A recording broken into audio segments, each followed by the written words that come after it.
We are going to the Super Bowl. Eagles Nation, let's go. I told you. Let's get into it.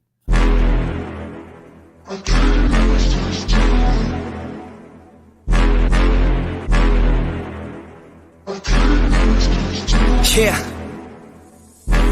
I can't lose, I'ma pass through if I have to. Teach them all like a classroom, If I want it, then I get it. Work hard, don't regret it, yeah, I said it, Head down, I'm focused, you know this. They know this, show this, mind blowing. Keep going, showing, I'm growing, flowing and coasting. I'm moaning, work hard, play hard, let the party start. Can't lose when I'm giving out bars, yeah, can't lose when I'm giving out art. Yeah, confused, man, it's just the start. I will not fucking lose, swear to God, pay my dues. Never lost in the views, and I'm not quitting soon. Never stop what I do, I'm the boss in the room. Selling stocks, make a move till the top, come and talk.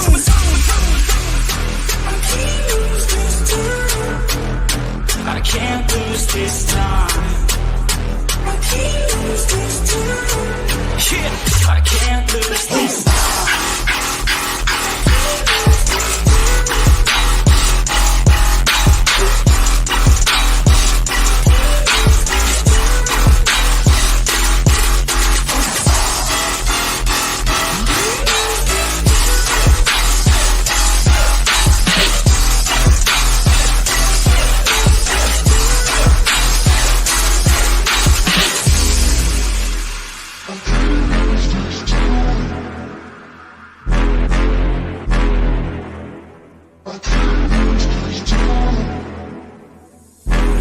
Slowing down, getting paid now, I'ma lay it down, I'ma say it loud, say it proud, never had a doubt.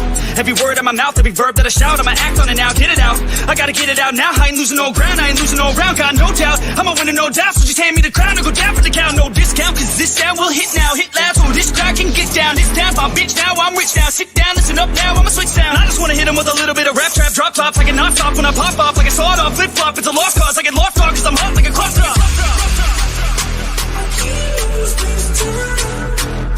I can't lose this time. I can't lose this time. Yeah, I can't lose this time.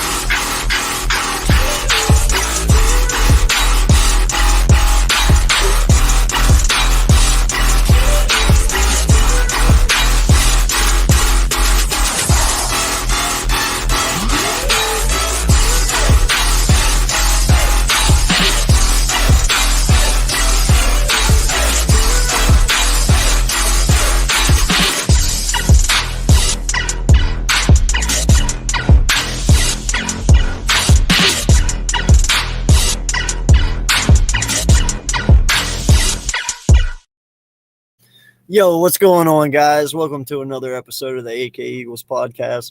I'm your host, AK. Thank you all for joining me. Shout out to each and every one of you so far. Please hit that like button. Please hit that subscribe. Appreciate you guys for being here. First thing I got to ask is, where's all my 49er fans at? All you guys that were here last week, talking shit, running your mouth, saying how you were going to destroy us and you were going to do this and you were going to do that. Where y'all at? I have not seen any of you at all or even heard from you. So, Joey Bosa, Nick Bosa, going up against Lane Johnson with a torn groin that he retore in the Giant game, and he gave up nothing. After you guys talked all that shit and dressed Rocky up and called him Brocky and blah, blah, blah, I don't really know. You guys said that you would be back, and yet I have nowhere seen you guys. So, little disappointed in you guys. Yo, Richie, what's good, my guy? Appreciate you so much for stopping through. Thank you, sir. Hey, Drew Johnson, how's it going, my guy? Appreciate you. Thank you, sir. I really want to have a conversation with these 49er fans, man. They were so confident and cocky. They went into Philly, and it was supposed to be a 49er takeover, right? I was at the fucking tailgate. If you call that a fucking takeover, that was the worst fucking takeover I've ever seen in my life. Nah, man, we're gonna get into that, dude. Definitely, because yeah, that one's going to probably piss some people off too. But it is what it is. Congratulations, AK. I give you your props. I had you guys with a 9-8 record. Beat them Chiefs. Appreciate you, Cool Kev. Thank you so much, sir. Thank you for stopping through and paying your respects. I appreciate that, man. And thanks for all the support. You know, you sit here and that is the number one defense in the NFL, right? Number one. Yeah. All I can say is Jalen Hurts had a good game, but it wasn't a Jalen Hurts game. You know what? He had 121 yards passing, and he had 1 rushing touchdown. Like that is the worst best you're going to get from him. And we still beat y'all 31-7. Jalen Hurts didn't even have a good game. Imagine if he had a good game. Imagine if those deep balls to AJ, if Hurts was actually on that day and he connected, dude, like it'd be a lot worse than what it was. And I get it. Brock Purdy, right? Here we go. Brock Purdy. Brocky. He comes in and he doesn't even last the first quarter. He can't take it. Riddick gets to him. First off, I got to ask you 49er fans, what the fuck was Kyle Shanahan doing having your backup tight end block the best pass rusher in the NFL in Hassan Riddick? Like, where is the logic behind that? If you're going to at least have a tight end blocking Riddick, which I wouldn't even think you should do anyway, one, why wouldn't you use George Kittle, who is a solid blocker? Now, granted, Kittle probably still would have gotten beat, but he would have given you a little bit better of a chance than your second string guy. And I'm not mistaken too, but can't you sub in a lineman for your tight end too if you want help? Like, instead of putting your second string tight end on him, why wouldn't you just sub in a second string lineman to put over there to give an extra blocker? There's other things you could have done, you know? And anyways, the point is, injuries happen in football. There is no excuse. You get no excuse. And especially you don't get one with us because we won a fucking Super Bowl with a backup. Like, we're the worst team to talk about injuries with because we did it. And that was just 6 years ago. And here we go, going for another one. I'm very happy about this team. They've went out, and there were so many people this past week that were like, well, I think the 49ers got a shot. You know, I think they can do this, they can do that. What the fuck can they do? Not a goddamn thing. I told you guys all fucking week long. The 49ers have not seen us all year. And you have 49er fans, oh, what did we do to you guys last year? Dude, that's fucking last year. Not the same team this year. Definitely not the same team. Far, far better team than what we were last year. And you didn't see us all year. And I think people are really, truly forgetting that this team has 78 fucking sacks. Okay? 78. Like, let's not just blink and let that pass. You know, it is truly amazing to get 78 sacks. We're the third in history. We're going for second. If we get 2 in the Super Bowl, you're tied with the Bears, I think it is. And then if you get 3, you are literally in second. Like, that is a truly, truly remarkable feat that this defensive line has done. But you have the 49ers sitting there saying, oh, we can take you on. With what? Trent Williams is no scrub. And we dominated his ass. Your entire line got dominated. And that's what kind of rolls into the Chiefs thing, which we will get to. But I really, really really want to know where these 49er fans are, man. Like, I have things that I want to say. I got people I want to call out, and no one's around, and they're not making this fun for me. I sit here and yeah, I really want to laugh at some people, truly, and I'm not playing, man. Like, 49er fans, man, when I was watching that damn game,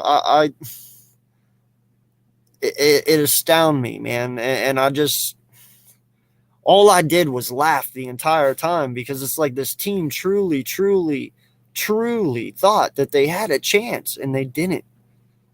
They're not the number one defense. We are. I don't care what the fucking stats say. No lie. 49er fans, here. This is all I'm going to say. Okay? No hard feelings.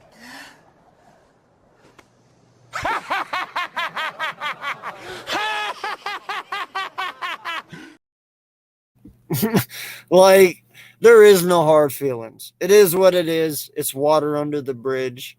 You sat there, you got to run your mouth, you got to feel good about yourselves for a week, and you got to sit there and say, hey, we're going to the Super Bowl, when you're not. You get to sit at home on your couch and watch us do it. Watch us do something that you're supposedly supposed to do. But it is what it is,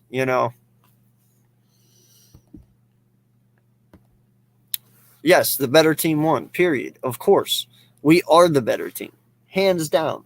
You look, yeah, they have some really good key pieces on defense.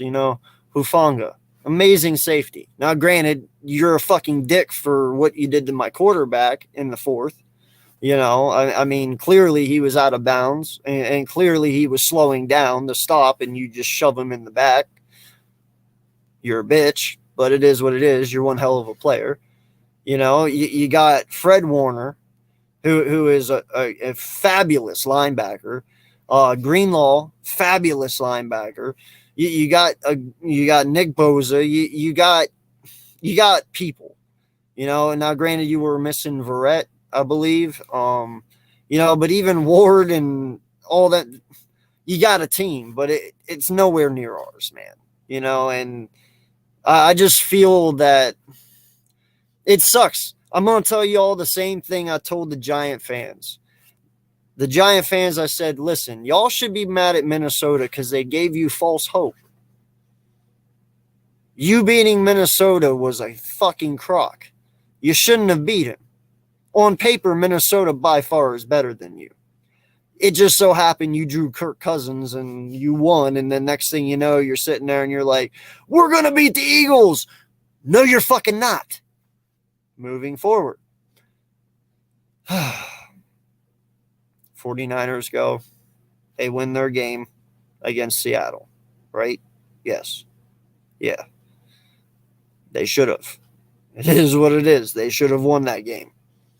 And then after that, they go and they face Dallas.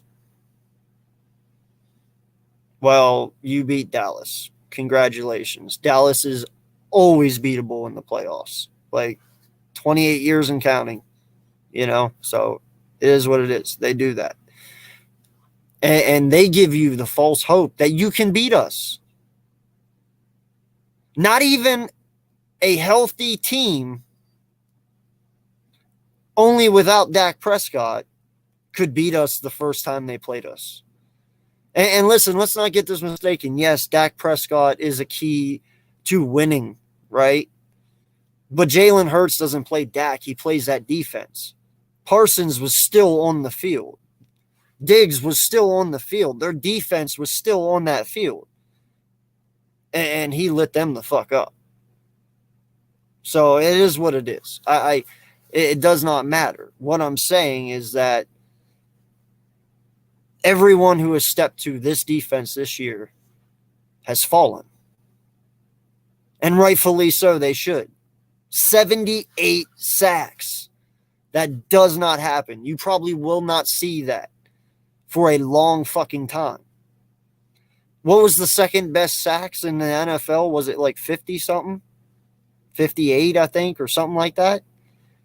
That's a huge gap. 78 to 58. Like, that's a big gap, man. You're not going to see it. And yet, they somehow 55. Thank you, Big D. Appreciate you, sir. I see you too. Thank you so much. You know, I'm not even playing, man. Like 55 and 78. You know what I mean? Like, I don't even fucking care. I shouldn't have to express it. But yet teams sit here and they look at us and they're like, oh, we're going to beat you. How? Half the time we just rush 4 or 5 people and we cream your clocks. We don't even have to blitz our linebackers half the time and we clean your clocks. It just takes 4 to 5 people. All depends on what scheme we're in. And what should I be worried about? I have nothing to worry about. The only team to beat us with Hurts playing is Washington, and that's just because they always fucking play us hard. All the time. Washington could not win a single game all year, and they come in and play us, and it's like they turn into a Super Bowl contender for one fucking game. That's just Washington. Because they always try to beat us, no matter what. The other two, I don't even count because Hurts didn't fucking play. But when Hurts is in, we're 16-1. So, you know, it is what it is. But I'm done with the 49ers. We're moving on to Kansas City. 2 weeks away. Boss just made a hell of a play. Probably should have gave to running back. Oh, Boston Scott? Wait, Boss? Huh? Fill me in on that, Drew. I'm a little confused.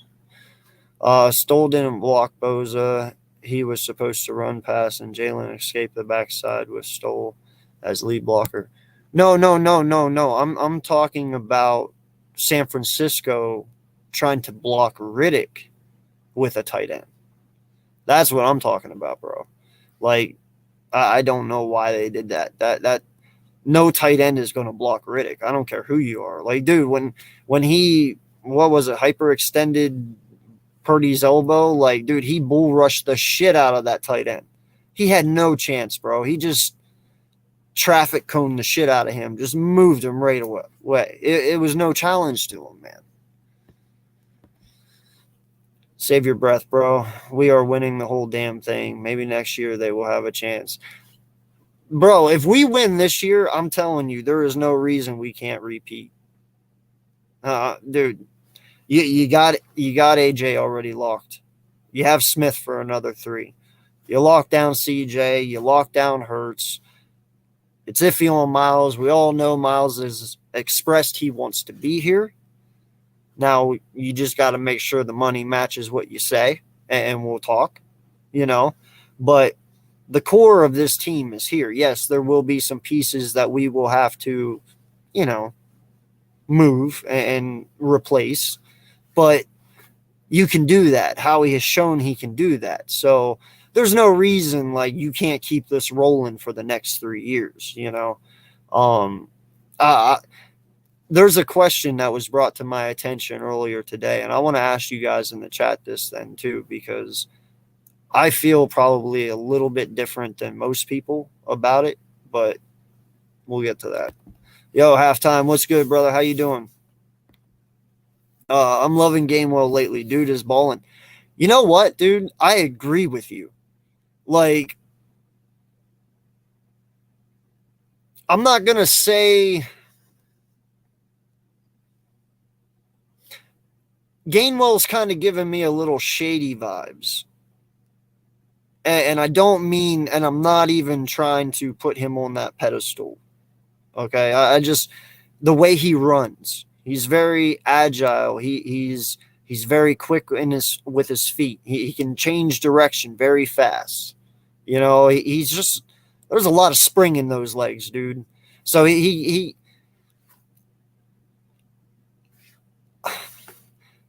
I don't know if I can sit here and say I'm truly, totally confident if we wouldn't retain Miles that I could give Gainwell 100% trust to handle running back one, but he is balling right now, dude. Like he can earn that spot very easily if he keeps playing the way he's playing, you know. But yeah, Gainwell has really came on here the last month, and he's looked damn good doing it. So I feel you on that, dude. Score prediction, I will get there. My God, bro. I'm not going to give you the fucking dessert before the meal. Come on, dog. What? You're a content creator, man. You know this shit.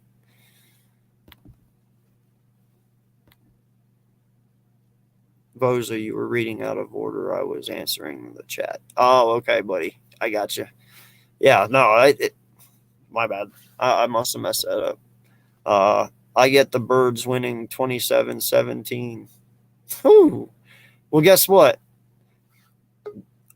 I have the 17, but the 27 is different.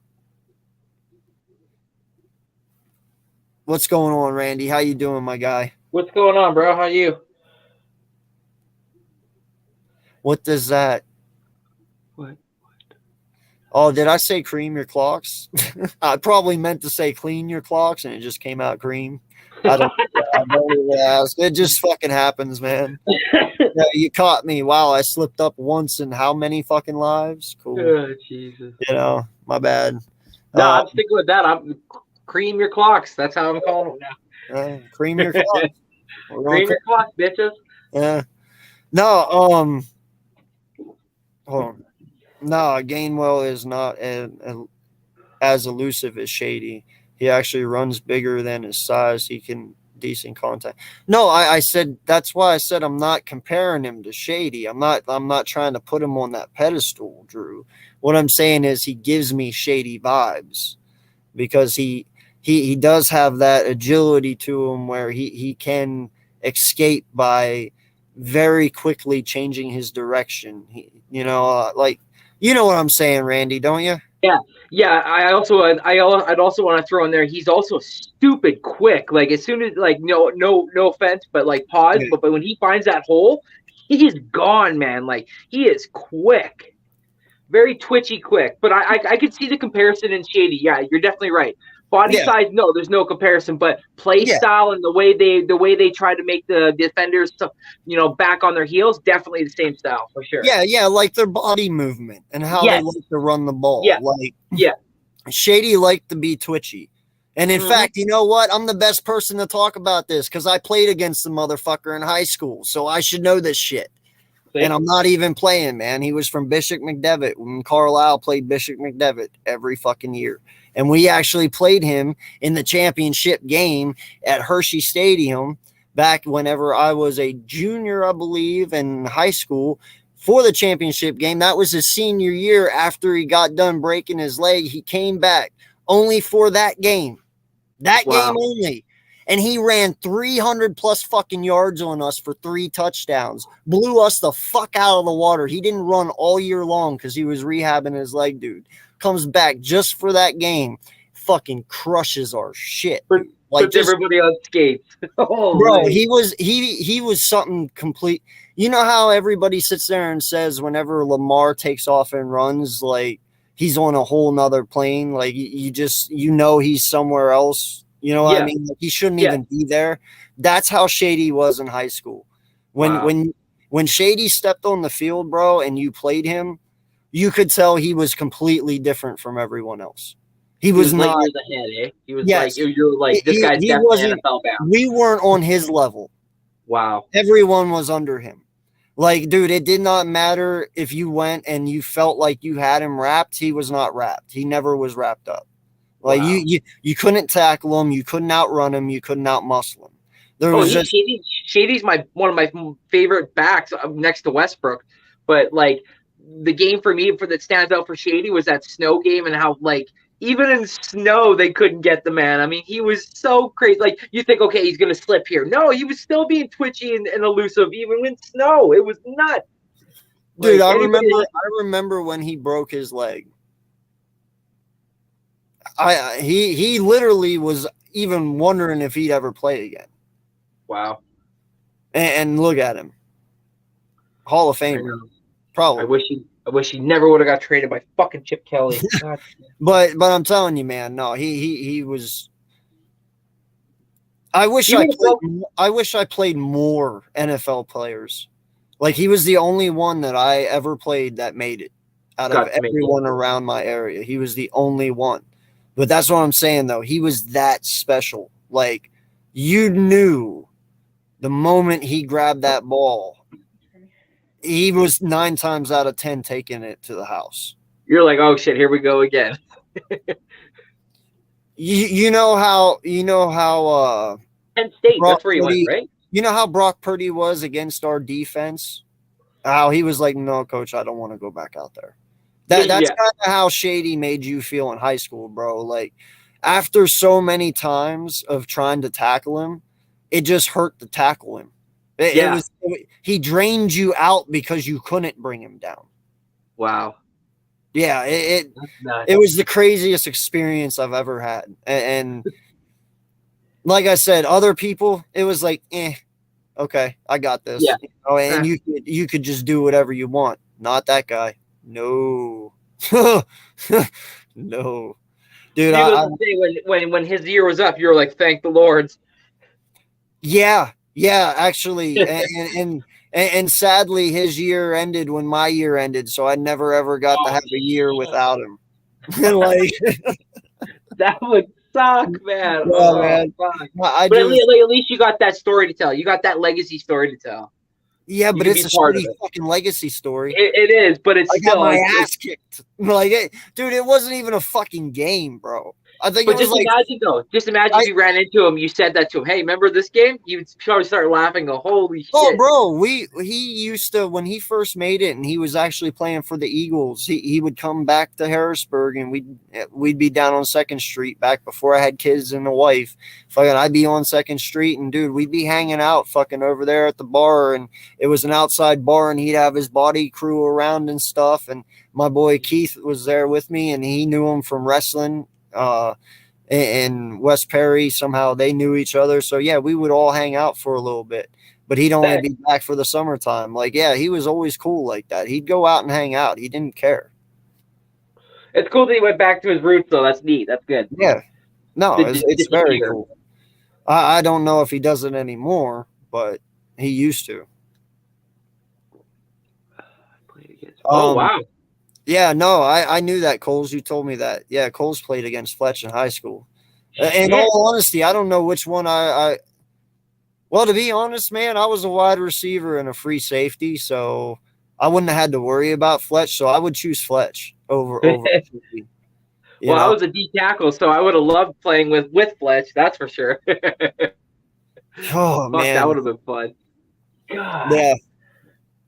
Cole, what was that like, man? Was he a monster even then? Like, was he just like Wait, fucking what shit up position or did what? you play, Coles? That's what I want to know. What did you play, Cole? Yeah. Were That you a was a lot. lineman? If so, I need to know. Did he? Yeah. Did he Were you put getting on lined your up ass? against him every day? Is it?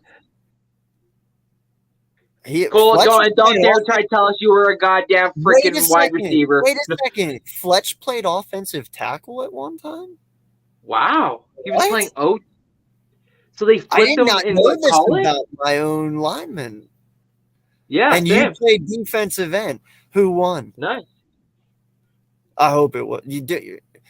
He's going to That say is him. He's going to say him, but I guarantee you, if you ask Fletch, Fletch will say he did. Yeah. Yeah, he played He both played sides. both Holy sides. shit. Oh. Wow. You know something, man? I got to cool. say this. That is I know it would Kick be my a ass. little crazy, but dude, I've always been an advocate of this, and I would love to see it. And I know it'll probably never happen. I would love to see players start playing both sides of the ball if they want to. Like Slay. You know how Slay said, dude, I would love to play wide receiver. Dude, half Right. of these guys do it in college. Like, for instance, dude, Penn State, back right before Joe passed away, a couple of years before, we had King, who played wide receiver and corner for us. Right. You know what I mean? Like some of these guys can do both, and if they can, let them. I Deion get Sanders. it. Look at Deion Sanders. Yeah, but I mean, I get it that them playing more snaps is probably bad for their body and more Oh, no, likely. I'm just saying, like, look at Deion Sanders. He was doing everything. He was playing corner. He was playing wide receiver, kick return, punt return. Like, the guy was doing everything. Like, if he wants He to was do a it, one-man do it. show. Yeah, but But yeah, that's crazy. How many games did you play against him, Cole? Was it just like a one season thing, like 1 or 2 games, or did you see him for like multiple years? Because that I would be played tough, Shady. man. That's I cool, played man. Shady 3 years Is that why straight. you became a Dallas Cowboys fan? Is because he whooped your ass, and then you're like, and then all of a sudden you see him get drafted by the Eagles, and you're like, fuck that shit. I can't root for that guy now. Is that why? No, man, like I had to play. Oh, I had wow. to play Shady for 3 years straight, dude, and twice a year. And Wow. I'll tell you, man, I was really happy when we got him. I was extremely happy. Like I never ever witnessed having, because even though I played against him in high school, I was a huge fan of him. You had to be. Okay. He was Yeah, fat. of course, right? And then when he went to Pitt, I was a Penn State fan. I didn't really care for Pitt, but I definitely followed Shady because he's Right. from my hometown. And then we sat there, and then he gets drafted here, and I was like, all right, that's awesome. Like, not very often do you get to follow someone's career and they end up on your fucking favorite team. You know what I mean? Right. And Exactly. that was pretty cool. So, Yeah. and considering he's from right here in Harrisburg, PA, and being in Pennsylvania, it made sense. It was really cool. They won state when he was there. I bet Yeah, they did. He I was a bet. 1-game division champ game, he said. So yeah, paid him once, but still, that left a memory in your head for sure. Yeah, What? I didn't know they that. should let them play whatever position they wanted in Pro Bowl. Would love to see Lane Johnson. How does this fucking Cowboys guy know more about my team than I do? Like, this is starting to make me upset. Well, I mean, he did grow up with them, so I would hope he knows more. Oh yeah, no, I knew that. I knew Gainwell was Cox's cousin. They Nice. said that during the draft. Yeah. Oh, cool. I didn't catch that. Yeah. All right. So got to look forward to the Super Bowl now, man. Yes. Coles, I'm gonna send you some shit. Get him to sign it, dude. Seriously. Yeah. Yeah, I got a helmet. I got my helmet. I need signed by somebody. I'll send it if it need. I just need it signed. Yeah, no doubt. No doubt, dude. Like No die. No die. That's a new one. No die. I can't talk to that, dude. It's been a It's long all good. Fuck it, right? It's all good. It's late. No die. no doubt. No die. But yeah, no, for sure, man. I mean, you got. It seems like y'all are tight. So Yeah. hook a brother up, man. Oh wow, Big D here says TJ Edwards' parents lived down the street from me. He grew up in the town I currently live in. He went to Lakes High School and played QB. Oh, okay. Cool. Yeah, it's really amazing how you look at some of these players from high school and they don't even come close to playing the position they played in high school. Yeah. They convert them right away. They're like, no, this isn't you. You're not doing this. I never would have taken TJ for a QB. Ever. Right? Like, so, Or Kelsey. What about Kelsey being a tight end and then all of a sudden converting to a 7? Like, what the fuck? Like, so you said, like, it's wild, but I mean, sometimes it's cool to see because it obviously worked out. Because, like you said, I don't see TJ being a QB, but he's a hell of a middle linebacker for sure. I'm going to tell you this, Cole. If you get Fletcher Cox on a Dallas Cowboy Live before an Eagle gets him on theirs, you're a fucking monster. Yeah, you got brownie points. Like, no. Wow. You can't do that. That's like blasphemy. Cox is sacred ground, bro. You can't do that. That's just un-American. Oh, Travis Kelsey was a fullback and a linebacker, and then Travis Kelsey was a quarterback. Oh, okay, yeah, dude. Kels gives me a quarterback vibe, though. Yeah, he really a little bit. Yeah. He's bigger too. He's much taller, so yeah, not much taller, but a little bit taller than Travis or than Jason. So yeah, like if you told me Travis Kelce played QB, I could look at Kelce and be like, yeah, he played QB. But if you told me that Jason? Markels played tight end, I'd be like, what? You know, you mean like for a game, like for like a one snap you're talking, right? No, like I mean like he got in in. What? I'm saying literally just by looking at them. Like now, no lie, bro. Since I've realized that and found that information out, it's like I really want to see Kels take one snap at tight end. Yeah, right. Like on a trick play, something. Right, you know what? We're talking Super Bowl right now. That might be something for me. Let's go for it. Could you imagine? Dude, you got Kelsey lining up at tight end. You just look at each other. What the fuck? We talked about this. What do you mean Kelsey didn't play tight end? Yeah, he did. He played tight end in college. I thought he said he played tight end, and then he put 60 pounds on so he could keep his scholarship, and then they converted him to Kels played tight end at one time. Yes, I thought I read that. If I did, I'm wrong. I apologize, but I'm almost 98% sure about that, dude. Like Big D though. I actually 100% like that idea. I want to see my Lotto run the ball. That would be insane, bro. He's saying fullback. Yeah, but I'm pretty sure you can. There's players out there that have played 3 positions before, man. I'm telling you, I'm pretty sure he's played tight end before.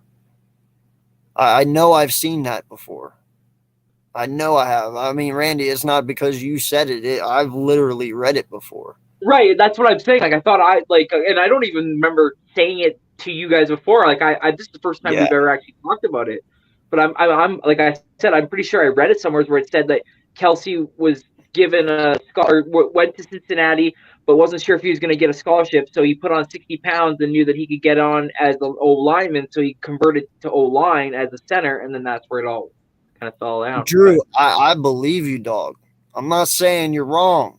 I'm just saying I'm pretty sure he played tight end at one time. I mean, he could play all these positions. I'm not saying you're wrong. I'm just saying I'm going to have to go back and see if I can find it because I'm pretty sure I've seen it or read it somewhere. I don't know if it was a YouTube thing. I'm not sure if it was an article. I will do my research on that and I will look it up and find it if I can. But I just don't say shit for no reason and I don't speak bullshit, you know. I'm pretty sure I read it somewhere. Yo, what's going on, EC1? How you doing, sir? What EC1? Do like a jet sweep or something. Get running first. Could you imagine? Yeah. No, I know. I don't think that they will do that because I don't think they want Mailata to take a hit in the legs and get injured. But yeah, I understand. I would do it. Hell, I've said it multiple times. Put him as a fullback. Like I just put in Andre Dillard for one play while we're on the 2-yard line and throw him in at fullback and just let him go. Like what's it gonna hurt? I don't know, but you know, do it because the odds of them stopping him at 2 yards out, good luck. Yeah, exactly. Have fun. But no, I've always been down for that. Hell, give Mailata the ball at a fullback. You know, what's his name from the Dolphins? Hunt. Remember Hunt when he flipped into the end zone? I mean, that was one hell of a try, right? But it didn't count. But hell, that was one hell of a try. Like, props for doing it. Yeah. Yeah. Dude, he got a fucking Madden card out of that shit for running back, and it tortured the whole online for like a whole month. It was so OP. It was fucking ridiculous, bro. They gave him like 96 speed and 99 trucking. It was, oh my God. all because he grabbed. Drew's kind of right. I did a quick wiki here, and it says former walk-on running back Kelsey switched to fullback and then finally to offensive line after redshirting his initial year at Cincinnati, seeing action at center and guard in 9 games in 2007 as the Bearcats went 10-3 and defeated Southern Mississippi 32-21 in the Papa John's Bowl. So, but I got to find that article because I'm pretty sure I read somewhere where he was playing tight end. I know what happened. I'm pretty sure. Now, you'll have to fact check this one. I think we're thinking of Lane Johnson. Didn't Lane play tight end? Oh, okay. Hold on. Let me check that. Yeah. I'm pretty sure we're mixing it up. I might have messed up, and that's my bad, Drew. I might be mixing Lane Johnson up with Kels. One of them fucking played tight end. I just didn't imagine and think this up. But yeah, we'll figure it out. Already hearing KC fans now, we rigged the Super Bowl, whatever that means. You can't rig dominance, dude. Like, we were the more physical team. I don't. You're right. You're right, AK. It says, yes. Though he became an elite offensive tackle at Oklahoma, Lane Johnson began his college football career playing both tight end and quarterback at Kilgore College in Texas. That's right. See, I knew my memory players. That's all. We just mixed up. I just mixed it up. Yep. Yeah. Sorry, bro. What's going on, Moochie? Yo, everyone, please go check out my boy Moochie. He is a YouTube podcaster. He is a great, great friend of mine. Actually got to tailgate with him this past Sunday. Got to meet him for the first time. He's a great guy. Knows his shit. And, yeah, man, definitely appreciate you for stopping through. I know you got a lot going on. And just appreciate you swinging by, man. So thank you. Cool. O-line fridge, Big Malata. Yeah, no, I know, man. It would be awesome. So that would. All right, let's get into this, man. Before Kansas City people talk shit, and I'm just gonna put it out on a live because it's one of those things where if I said it first, then you can't say I didn't tell you. I didn't warn you. So both playoff games I've been right so far. I'm not trying to toot my own horn, but I have been. No, you're just stating facts. It is what it is. Listen, I heard a lot of people, because we're in the Super Bowl now, especially during work, I watch like First Take, Undisputed, stuff like that, just because I'm a sports guy and I love sports. Right. So, and not many people stream live in the mornings, that we know and watch. So I get stuck watching them. Now we're back to who did they play is one of the great things. Yeah. And then, but the Eagles, they've never played anyone. They haven't played Pat. Now, here is my argument. Yes, we haven't played Pat. You're completely correct. But Pat hasn't played us. Completely correct. Pat hasn't played a defense that has 78 fucking sacks. Fact. There ain't nobody in the AFC with 78 fucking sacks or anywhere close to 78 fucking sacks. Fact. So don't give me the shit, we haven't played Pat. Yeah, well, Pat hasn't played us. So that goes both fucking ways. Argument over.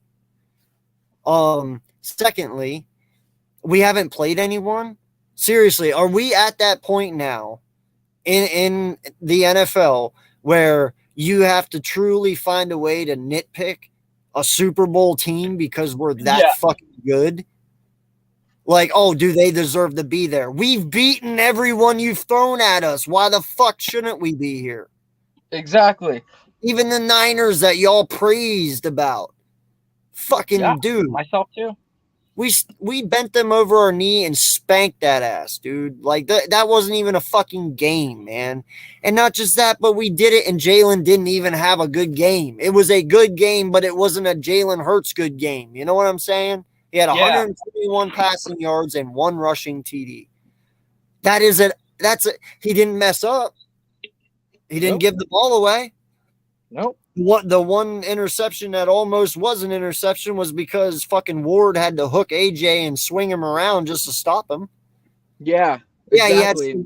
he had some iffy throws here and there, but he made it work. But that's my point.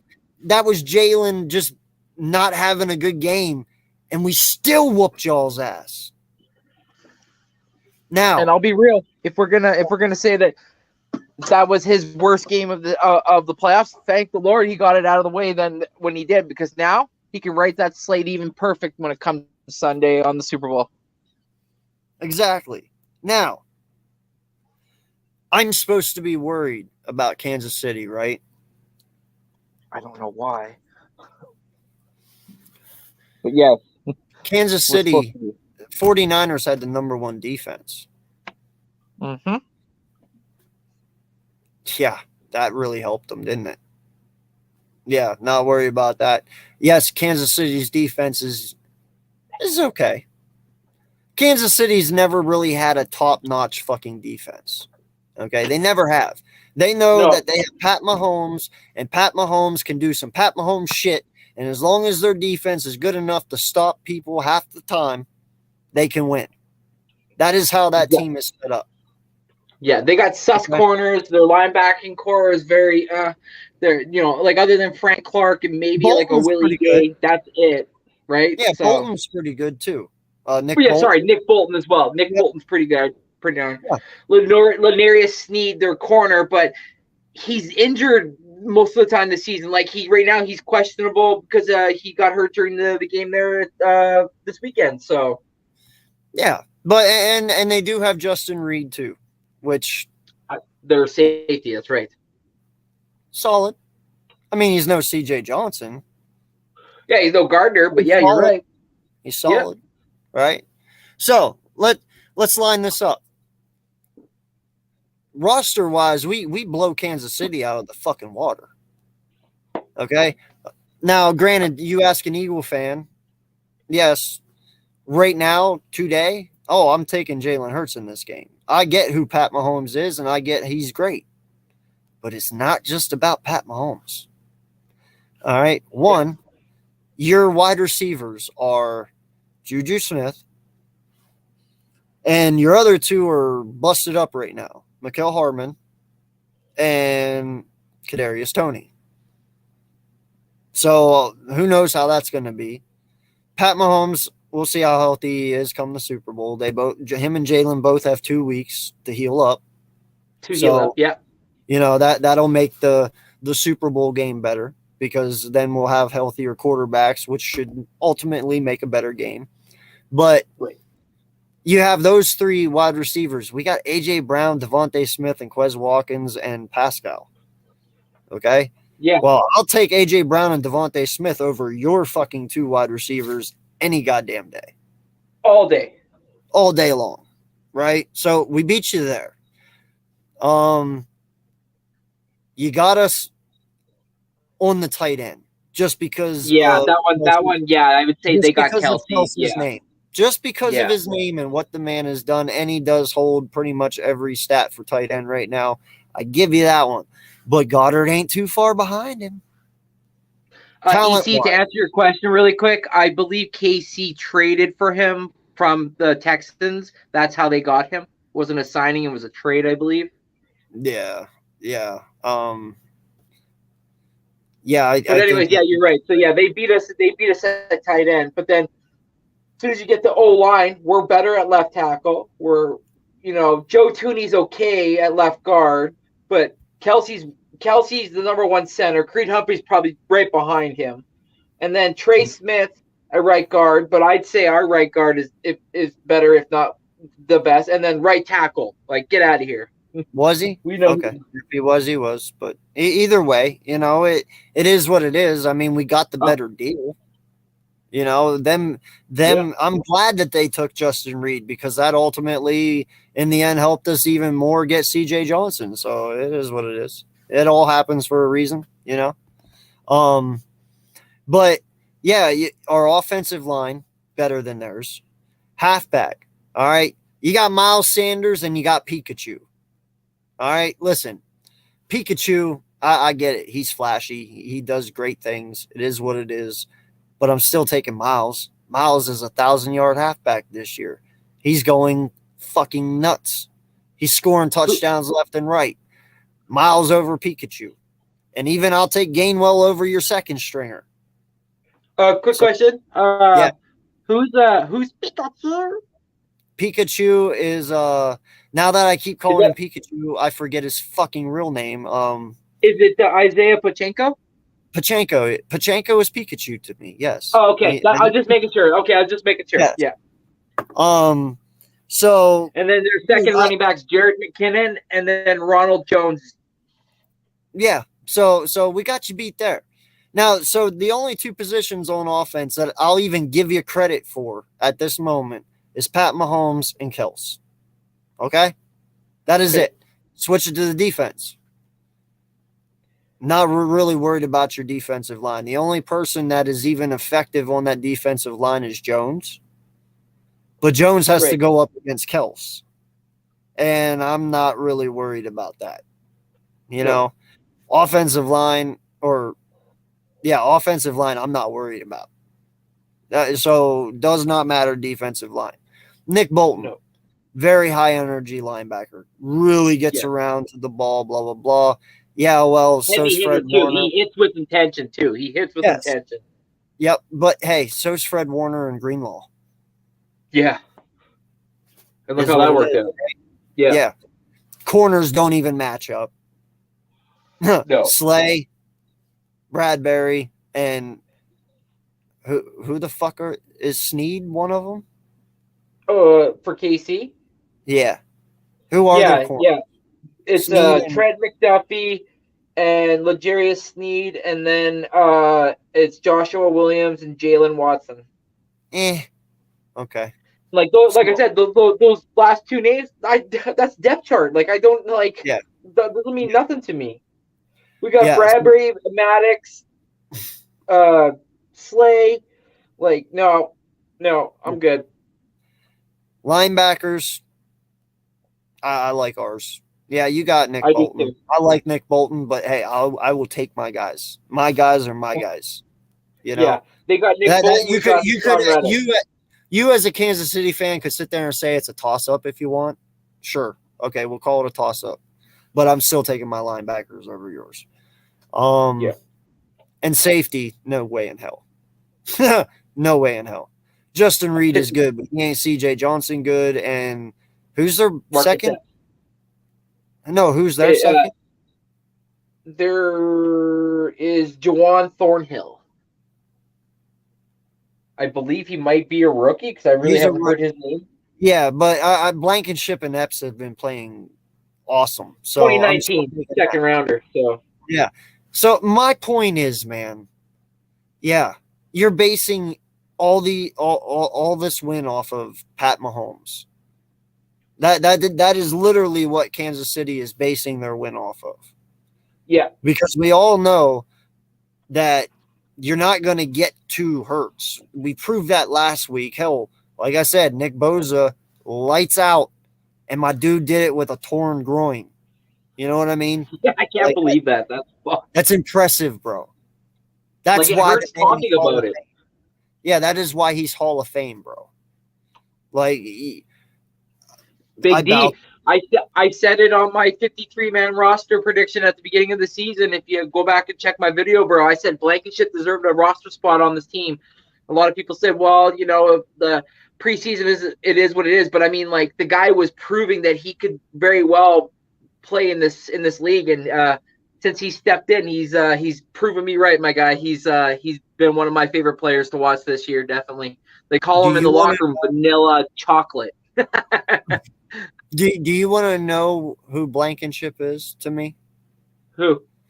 He is the Adam Thielen of defense. Yes. Because wasn't Blankenship a walk-on? Sorry? He was a walk-on, right?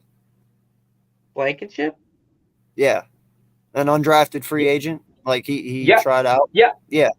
That's what I'm saying. And Guys that's just off the exactly street. what Adam Thielen did. Adam Thielen was an undrafted free agent, and he balled out for how many years? I have a Still feeling is. I blank mean, just Justin like Jefferson's taking most of his thunder right now, but you're right. Yeah. Yeah. No, you're right, man. No, he's yeah. the Adam Thielen of defense, and I really think highly of Blankenship. I think he hits hard, he tackles well. You know, he's very smart, very, very smart.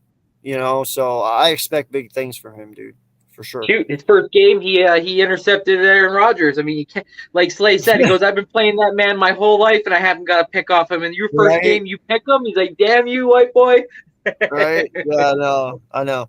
Hey, and speaking of that, man, you know, this is a very big Super Bowl for first. You know, not only do you have the Kels brothers playing each other, no Super Bowl has had brothers play one another. So that's a first. And I don't know if many people know this, and it was a shocker for me to realize this because I thought it would have happened already. This is the first Super Bowl with 2 African-American quarterbacks starting. Yeah. I never would have guessed that. I figured that would have happened already, but I guess it didn't. Nope. So I was shocked to know that, and I'm excited to see that matchup. Truly. I mean, granted, I think mine's going to come out on top. But Sorry. you know, Not sorry. definitely a great feat that is broken on the Super Bowl, you know, because it needed to happen. I don't know what else to say. I'm mind blown, which makes sense now because Tom Brady's been in how many fucking Super Bowls? So exactly, it kind of adds up. But yeah, man, that was crazy. Sorry, that KT band came in hot and threw me off for a second. Our MVP QB Mahomes different than Purdy or Jones. Motherfucker, what defense have you fucking played all year with 78 fucking sacks, dog? With 2 top corners in the NFL, dog. With a top safety in the NFL, dog. Like, what do you mean? I don't know what else to tell you. You sit here and you can say whatever you want, but Pat Mahomes is one person. I want to see what Pat does when he's got 4 motherfuckers in his face and he can't get the ball out in time. The same shit every motherfucker says when they come into these fucking chats and they talk shit to Eagle fans. They always get the same answer. Nothing. This team has given up 14 points all postseason. 7 against wow, you Giants. really had 7 against the Giants and then 7 against the 49ers. Brock Purdy didn't even want to finish the fucking game because of how bad this defense is. But we were forced them back in because Johnson got injured. Right? Josh Johnson got injured, so he was forced to come back in. Like, dude, I don't know what you want. I don't even know why you're here. But this is the wrong fucking team to be playing with, bro. Because people don't need to give us shit. We just fucking take it. Hey, homie, you say you got a good. Go ahead. You say you got a good old line, which, you know, like we said, we were definitely giving you guys props for that for sure. You say you got a good defense. Oh, okay, but be ready for the onslaught that is Brandon Graham, Fletcher Cox, Jordan Davis, and Ndamukong Suh, Hargrave, Linval Joseph, Josh Sweat, Robert Quinn, Kaiser White, TJ Edwards, Nakobe Dean, Hassan Reddick, Patrick Johnson, James Bradbury, Avonte Maddox, CJ Gardner-Johnson, Marcus Epps, Reed Blankenship, Kayvon Wallace, and Darius motherfucking don't call me Slay. Dude, so you got a good team. We got depth, homeboy. So just be ready for the onslaught to head your way. Everyone has an O-line, and everyone has a good defense, bro. But all we've done is score 30 points. We've scored 30 points in each game in the postseason. Okay? We've only given up 14 points the whole postseason. Like, dude, I can't wait. See, you're going to be like every other motherfucker that walks in this chat. Because guess what? I don't see no 49er fans up in here. And trust me, bro, I wish you were here that other week. Because guess what? They're not here. and they've never came back because they don't want the fucking smoke, because I told them exactly what I'm telling you. Do not mistake us for the Cincinnati Bengals, dog. We are not Cincinnati. Cincinnati did not have 78 fucking sacks on the season. Cincinnati does not have Hassan Riddick or any of these monsters up front. They don't have fucking Jalen Hurts. They don't have anything like that. All right? The pressure we can give a QB is outrageous, bro. You don't even know what's about to smack Mahomes in the face. Go back and watch every live from the postseason that I've done. I've preached the same fucking thing to every single person. Stop. Do not talk. It's not going to be good. It's not going to be something you want to do. Because when we come in and punch you in the fucking mouth, you're going to feel really fucking stupid. I don't care if you have fucking Joe Montana back there. The amount of pressure that this team can apply on a QB, bro, I do not want to be you. Facts. I do not want to be you. I don't give a fuck. Trent Williams couldn't hold us back. And he's an all-pro tackle. You don't have Trent Williams, dog. You don't have Mailata. You don't have Elaine Johnson. You're very vulnerable on your edges, dude. I'm telling you right now. Yeah, he's putting a lot of faith in Andrew Wiley and Orlando Brown I'm Jr. So embarrassed. you better hope they hold up. How am I embarrassing? I'm in the fucking Super Bowl facing you. How am I embarrassed, dog? Whenever you lose, you're going to be like all these San Francisco people that has not come in this chat yet. You will not show your face after the Super Bowl. So get all your shit talking out now. Enjoy it. Say what you got to say, because you won't be back. You won't be. When this team completely fucks you up in 2 weeks, and you're sitting there and you're like, wow, we even had Pat Mahomes. I don't want to hear it, bro. Or the bullshit comes back, oh, but Mahomes wasn't healthy. Mahomes' ankle still was hurt. No, none of that. It will be every excuse why you lost. Oh, this happened, that happened. No, bro, you just got beat. Like I tell San Francisco, it wasn't close. There is no excuse. You just got physically manhandled. It wasn't even a game, dog. I don't care if Purdy was in there or not. He would have got fucked up. Did you not see the first little bit when he played? He was getting fucked up. And it would have continued. Yeah, I'm a clown. Do you know how many people have said that before you? How many Giant fans? How many Niner fans? That's so not original, bro. It's come up with something new, bro. Come up with something new.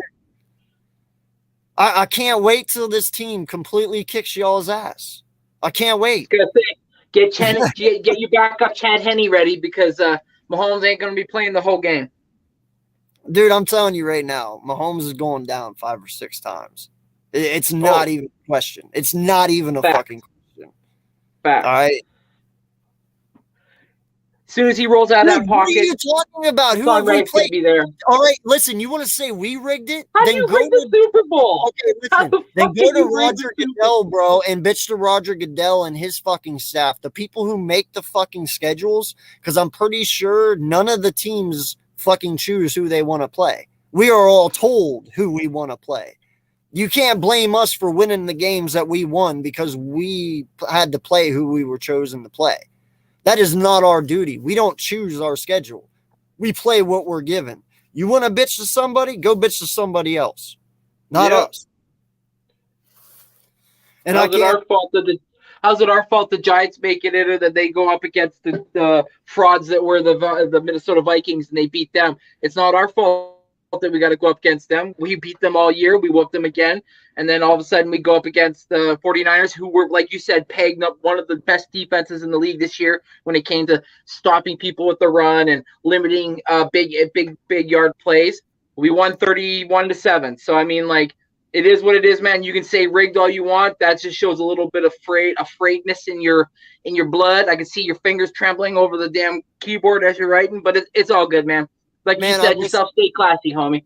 I wish that other one would come up, because I hit show on it, but it wouldn't. He said Eagle fans are scumbags. You wishing for injuries? Who the fuck wished for an injury, dog? What? No one was Who wished for an injury? I hope Pat stays in all 4 quarters when we kick your ass to just make it even better. Because then there is no fucking excuse. I don't want him to get injured. You think I wanted Purdy to get injured? No, but he did. It's not my fault. He can't handle fucking getting hit. Yeah, and it's for people to say that was a cheap hit. That's not a cheap hit. He was in the throwing motion, and Reddick was trying to attack the ball. So get out of here. Go watch football because you obviously haven't seen it. And you know something, bro? I was on here last week. Go back and look. I even said I pray to God the Bengals win. I do, because I don't want to embarrass Andy Reid. You said that. Yeah, you did. I did. I don't want to. I have all the love in the world for Andy Reid. And I don't said want it earlier on MK Headlines. You said you don't want to play KC because you don't want to embarrass Andy like that. No, but that's going to happen. I'm sorry, man. And their fans are making it a lot easier for us to want to do that as well by playing like this. Yeah, I pray to God some of you fucking guys are stupid enough to go dress Rocky in Kansas City shit, honestly. Yes, please. Go put a jersey on. Go put a Kelsey jersey on him. Go put a fucking Kels or Mahomes jersey on Rocky real quick. Please do it. Just give me that satisfaction. Because when we win when you only score 7 points in the Super Bowl after doing that, I can sit there and be like, the curse is real. You know, please, somebody's stupid enough to do it. I dare you. I don't understand, man. And just a heads up, KC fan, that curse goes all the way back to 2017 when they decided to do it, when Minnesota decided to throw a Justin Jefferson jersey, I believe, on them with a toque. And we whooped that ass 38-7. Well, the New York Giants decided to do it this year. We whooped that 38-7. And then the the 49ers thought they would be cute and try to do it as well. We whooped that 31-7. So you see where I'm going, homie? Don't fuck around because you find out. But that's what I'm saying, man. Listen, I love that you're energetic. I love that you think you're going to win because you have Pat.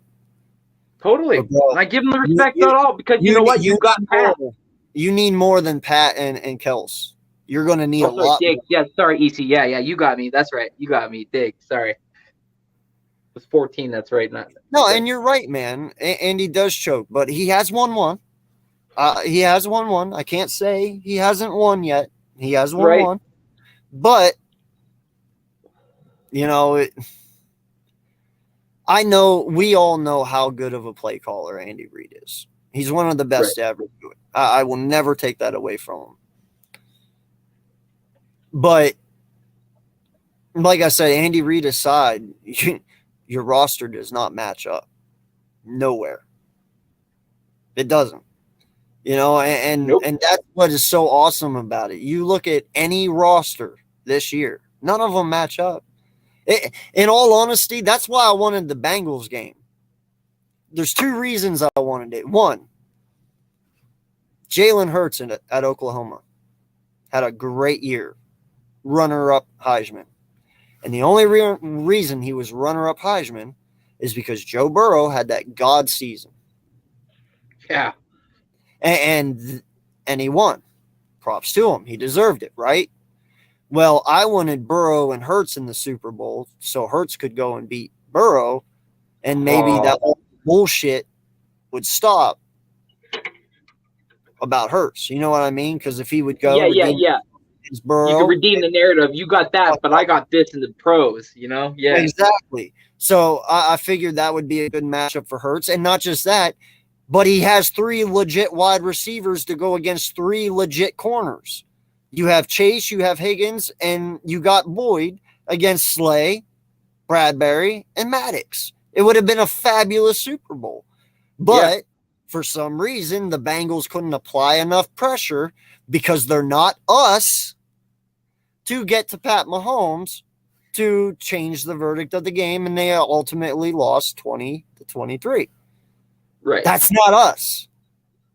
And but look, AK, you said it. They still put up 20 points on them, and he's acting like they're going to shut us out even then. Get out of here. The game was so fucking close. No. Yeah, I know, man. And Steve Spagnuolo is he's a decent defensive coordinator. Obviously, I know he did what he did with New York when they won their Super Bowls. But I mean, like, let's keep it real. It's Eric Bieniemy and Andy Reid that are driving the ship because Steve Spagnuolo can only draw up pressure as much as he possibly can with the players that he has. And at some point, they're going to run into a Coggin or Keeg in the road, and that is a fucking huge ass eagle, and that eagle is our D line. The amount of pressure we're going to be able to apply with the depth that we have, their O line is going to be exhausted by fucking the end of the first quarter. Yeah, no, man. I'm going to tell you this right now. Y'all haven't seen Jordan Davis. Quit acting. Not just that, dude. You haven't Linval Joseph. Ndamukong Suh. There's a couple names you left out while you were naming all those people earlier. No, I said Joseph and I said Suh. Oh, you did? Well, still, just them two alone have changed the dynamic of this defensive line. Their additions, once how we got them in, that was it, man. Our run defense shored up. Like, no lie, they man. Brought the beat. Suh might be 33, but, bro, he is nasty. Like, that boy. Yeah, but he's nasty. Like, he plays with attitude. You know, he's out to kill someone. You know what I mean? And I love that. I love Linval because Linval is just a tank. And you can't move him. Like, as soon as the ball's snapped, he just stands up and stands there, and they can't do anything to him. And they're like, well, I can't go middle because Linval's there, and then they just get attacked from the sides, and it's over. You know, like, he's like a big slab of fucking beef in the middle of the road, and you're like, I can't. You know, we're stuck until someone comes and moves this, and that's got to be a crane. Yeah, and that's what I'm saying, man. Like, it baffles me that they think that they have a chance. This game isn't even going to be close, bro. I already said it. I gave my prediction. Shit, I don't know what I did. But, dude, I'll say it now. And I'm sticking with it all for the next 2 weeks. 34-17. 34-17? I give you 17 because you have Pat Mahomes. Then that's the respect I give Pat. I'll give you 17. That's 10 more than the average person in this postseason. But I give you that because you have Pat Mahomes. But that's all the more you're getting. I don't... Me saying 17 might even be far-fetched. It might be 14 or 10. But that's all it's going to be. And I'm telling you, bro, they're not going to do anything. It's going to – you're going to know by halftime that this game's already over. Yeah, I agree. Yeah. I would not be amazed if we go in 21-7 again at halftime. And remember, we're the home team as well. We're the home team.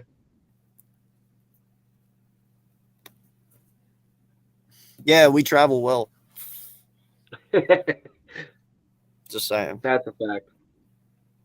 But, dude, I agree, bro. I am totally fucking pumped, dude. Like, oh, I can't wait. Second time in 6 years. Yeah. Like I said, if they go on and they win this, you know, and it's like we talked about earlier on Mitch's channel, you know, is there a scenario where Lane comes back? Yes, I do believe because... Oh, FYI, I was wrong. I don't know if you saw that comment. I was wrong. He signed till 2026. So I was wrong. You were right. Yeah. Well, and I understand, you know, and trust me, that hit my heart as well, what you said. I got kicked off, so... I don't want Lane Johnson waking up the rest of his life in pain. I don't. Yeah. I don't. Like, even though they are players, even though I cheer for them, and I love him, and I'm a fan. Yeah. I don't want to ruin his life by making him play too long. I don't. Of course. But these guys also know their bodies better than any human being on the planet. I mean, that's just what it is. And I believe Jalen Hurts this past season has rejuvenated Kels and Lane's career. Like I truly believe that Wentz kind of took the fun out of shit for them while he was there. And when Hurts took over, they really found the love for football again. So you think when Carson Wentz was there, he was basically like that negative Nance that kind of just like sucked the energy out of the room and basically made it not fun to be there all the time. So the point where you almost didn't really care about football. Bro, I don't care that you have the best quarterback in the NFL. You guys just running your You mouth. had him last year. A coach who gonna fold watch you talking to we really deal Mahomes best QB in the NFL, bitch. Yeah, we didn't say he wasn't the best QB. I mean, I don't know if you listened to what he said. He said he gave you Kelsey and Mahomes. So I mean, like, he's acknowledging your two best players. And like, I even acknowledged, I went even further than that and said, like Creed Humphreys is probably going to be the next Jason Kelsey when it comes to one of the best centers in the NFL because he's right there. Like, I understand, like, you have guys, bro, but I mean, like, 3 guys against my team ain't gonna cut it, bro. Yeah, it's a 52-man squad, and ours is deeper than yours. And I promise you, my head coach ain't gonna fold, bro. He hasn't folded all year. Offense wins games. This isn't Madden. This isn't Madden. Offense wins games. Fucking defense wins championships. That's how it goes, homeboy. And not just that, but I gotta ask, like, what makes you think that anything on my team is gonna fold? It hasn't folded all year. Why do you think they get to the biggest game of them all and just be like, okay, like, really, dude? No, these okay. Listen, you guys, yeah, right? Like, I don't understand. Okay, like, I'm not. I don't care. Like, okay, we hit. Guys, we're at the Super Bowl. Okay, let's fuck it. Let's go. Let's party. Like, dude, these guys have been working their asses off since Monday morning, already prepping for this shit. If you think for 1 second that Jalen Hurts is the type of guy that's going to walk in this week and next week and fuck around and just have fun and enjoy himself, you're fucking wrong. This is probably going to be the most hectic 2 weeks for everyone because Jalen is going to be up everyone's fucking ass so they don't fuck up. Facts. My guy's a leader. Your guy is a leader. And you're probably doing the same thing. But I'm telling you, bro, you don't even know. Like, I don't know what else to say. I express this week in and week out. You don't even know. Yeah. If this KC fan has any sense, he goes and searches a guy named Brian. What the hell? Shit. What the hell's his name? God damn it. What? He breaks down a lot of Eagle O-line play, and he basically said our Eagles O-line is like one of the hardest O-lines to break because we're so versatile. No. Dude, I mean, Kels is out here at 33 years old, one arm stiffing people into the ground. You can't, huh? I said, right? Yeah, like a groin shot. Brian Baldinger. Yeah. Brian Baldinger. Go and search him on Twitter, homie. Oh, I know Baldinger. Yeah. He breaks down a lot of. He basically said like the way our O line works. He's like Kelsey is like one of the best, if not the best centers he's seen in a long time. He's like the way he's able to break down D lines at the line and then like tell his line where to go and then make the holes pause proper for our running backs to go or even the design runs for Jalen Hurts is unbelievable this season. So, but anyway. Bro, I know who Chris Jones is. We've already mentioned Chris Jones. Yeah. He's still going against the number 1 center in the whole fucking NFL. Okay, that's not easy. Just because Chris Jones is bigger than Kels, you think my center is going to back down from that? I don't think so. Nope. And those are just 3 names again, by the way. Like, I can name everyone on my fucking team that is damn near a Pro Bowler. The reason that, no lie, my team on offense and defense could have made up the Pro Bowl team for the NFC. Facts. There was people that got snubbed out of the Pro Bowl because we had so many Pro Bowlers. Yeah. AKA Bradbury. He was snubbed from the Pro Bowl because we already had so many. Like, don't give me this shit, dog. I know who Willie Gay Jr. is. I know who Frank Clark is. Frank Clark's kind of old. Ain't worried about that. But my point is, dude, I get it. You got people. We just got more people.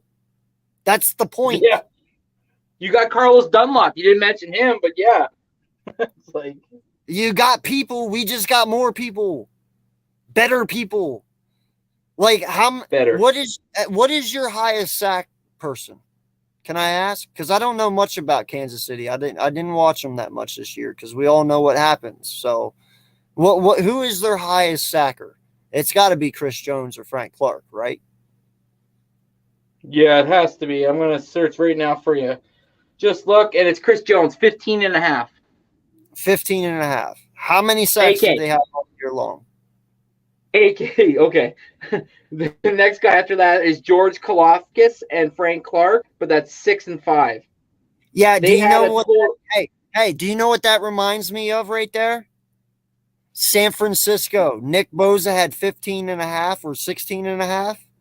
18. Whatever it was. Yeah. Or 18. You're right, 18. The next one was 5. Yeah, they ended up with 55 on the season. Yeah, that's what I'm saying, bro. That's the same thing you're throwing at me that the Niners threw at me. We had 23 more sacks than them. 18 and a half. Well, guess what Nick Bosa did? Not a fucking thing.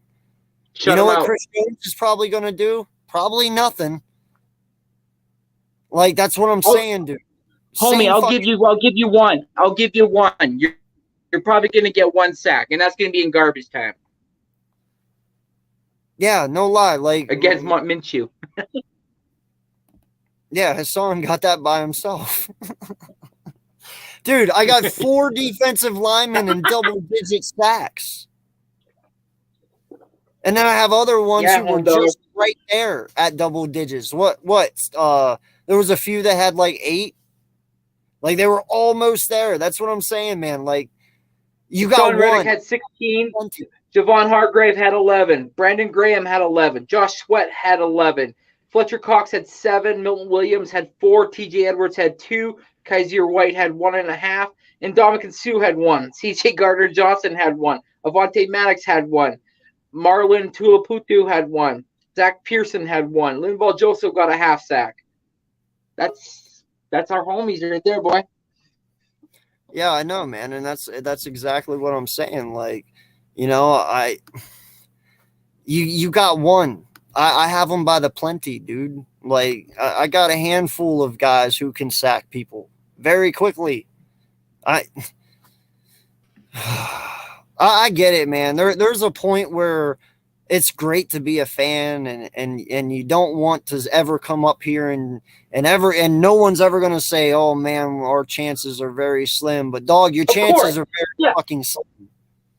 Like, I applaud you for your fucking fandom. I applaud you that you're a Kansas City fan and that you're capable of sitting here saying, I'm putting it all on Pat Mahomes.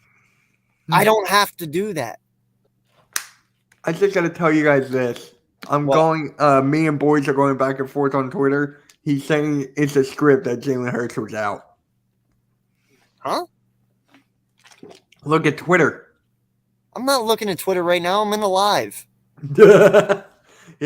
He thinks it's a script. He thinks it was a script that Jalen Hurts was out.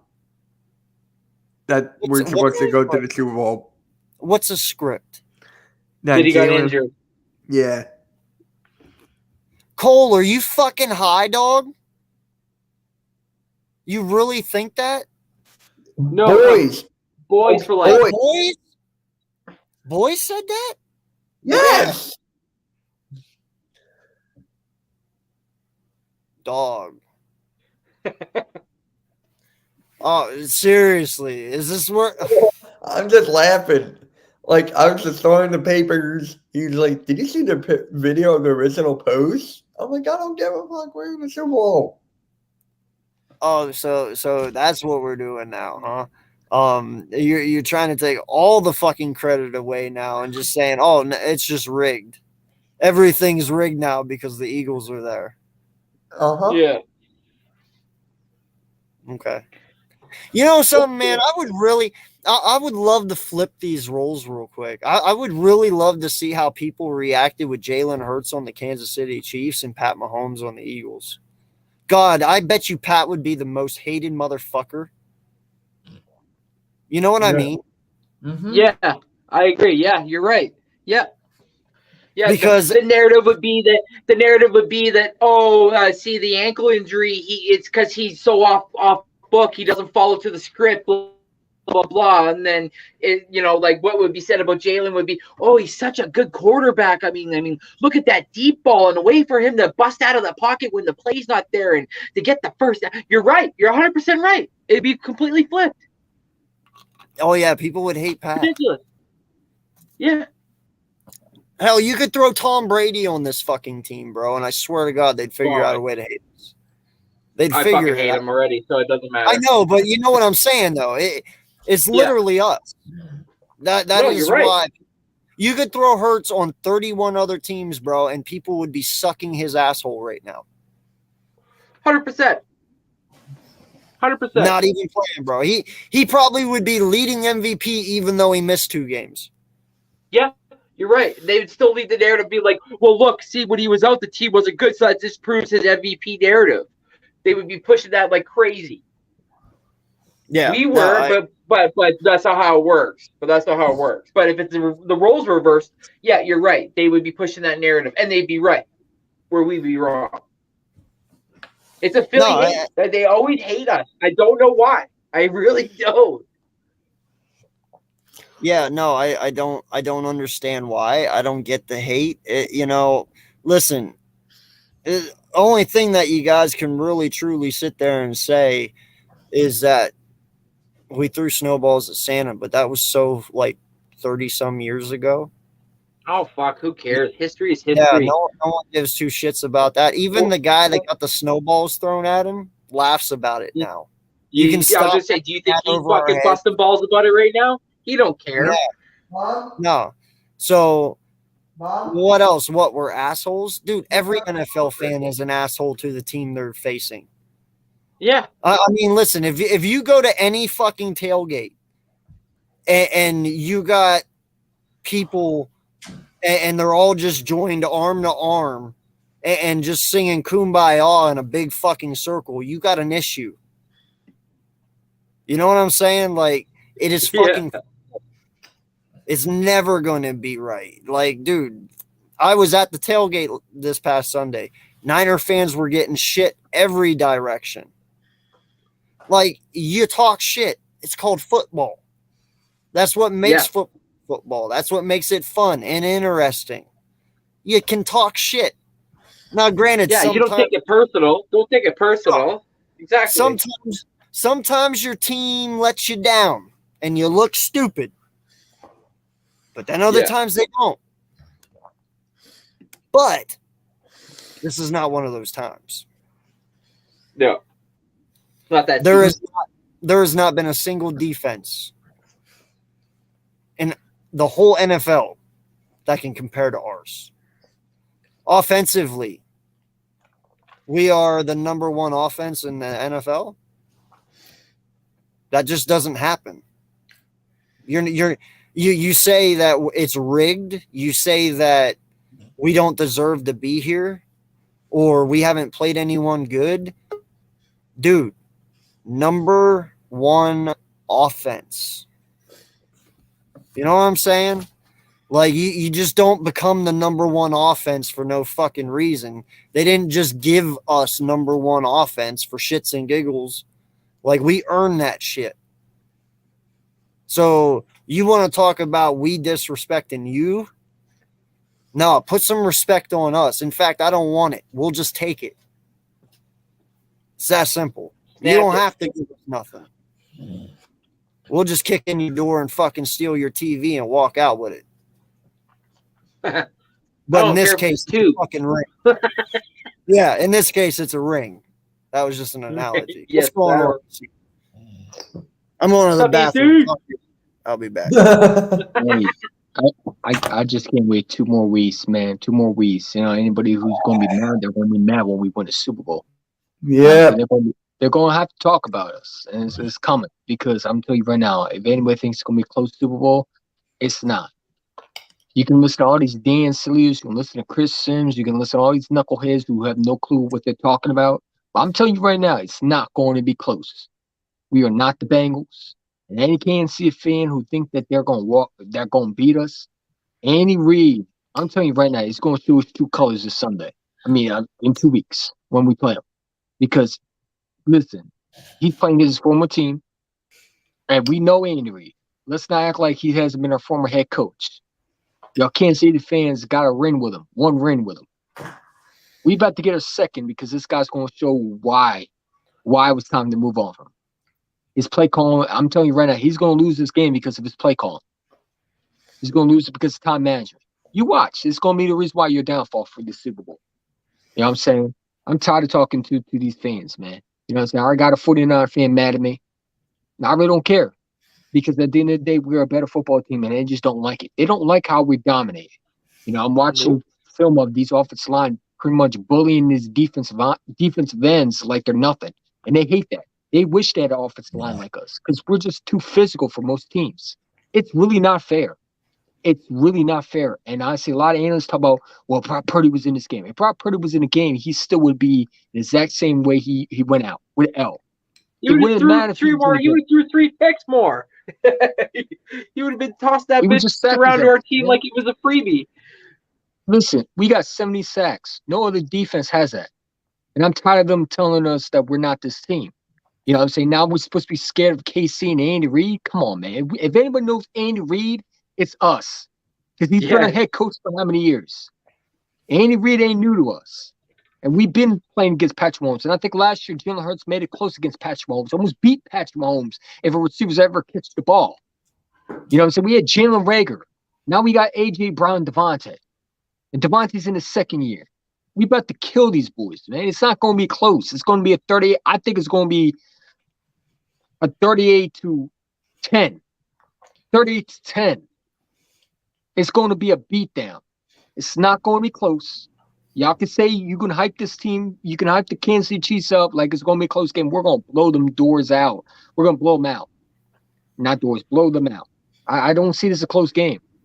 Everybody says it's going to be close, end up getting their heart broken. So if you don't like blowouts, you don't watch the Super Bowl because it's not going to be happy Kansas City time. It's not going to be none of that. It's going to be happy in Philadelphia because we're about to get a second ring.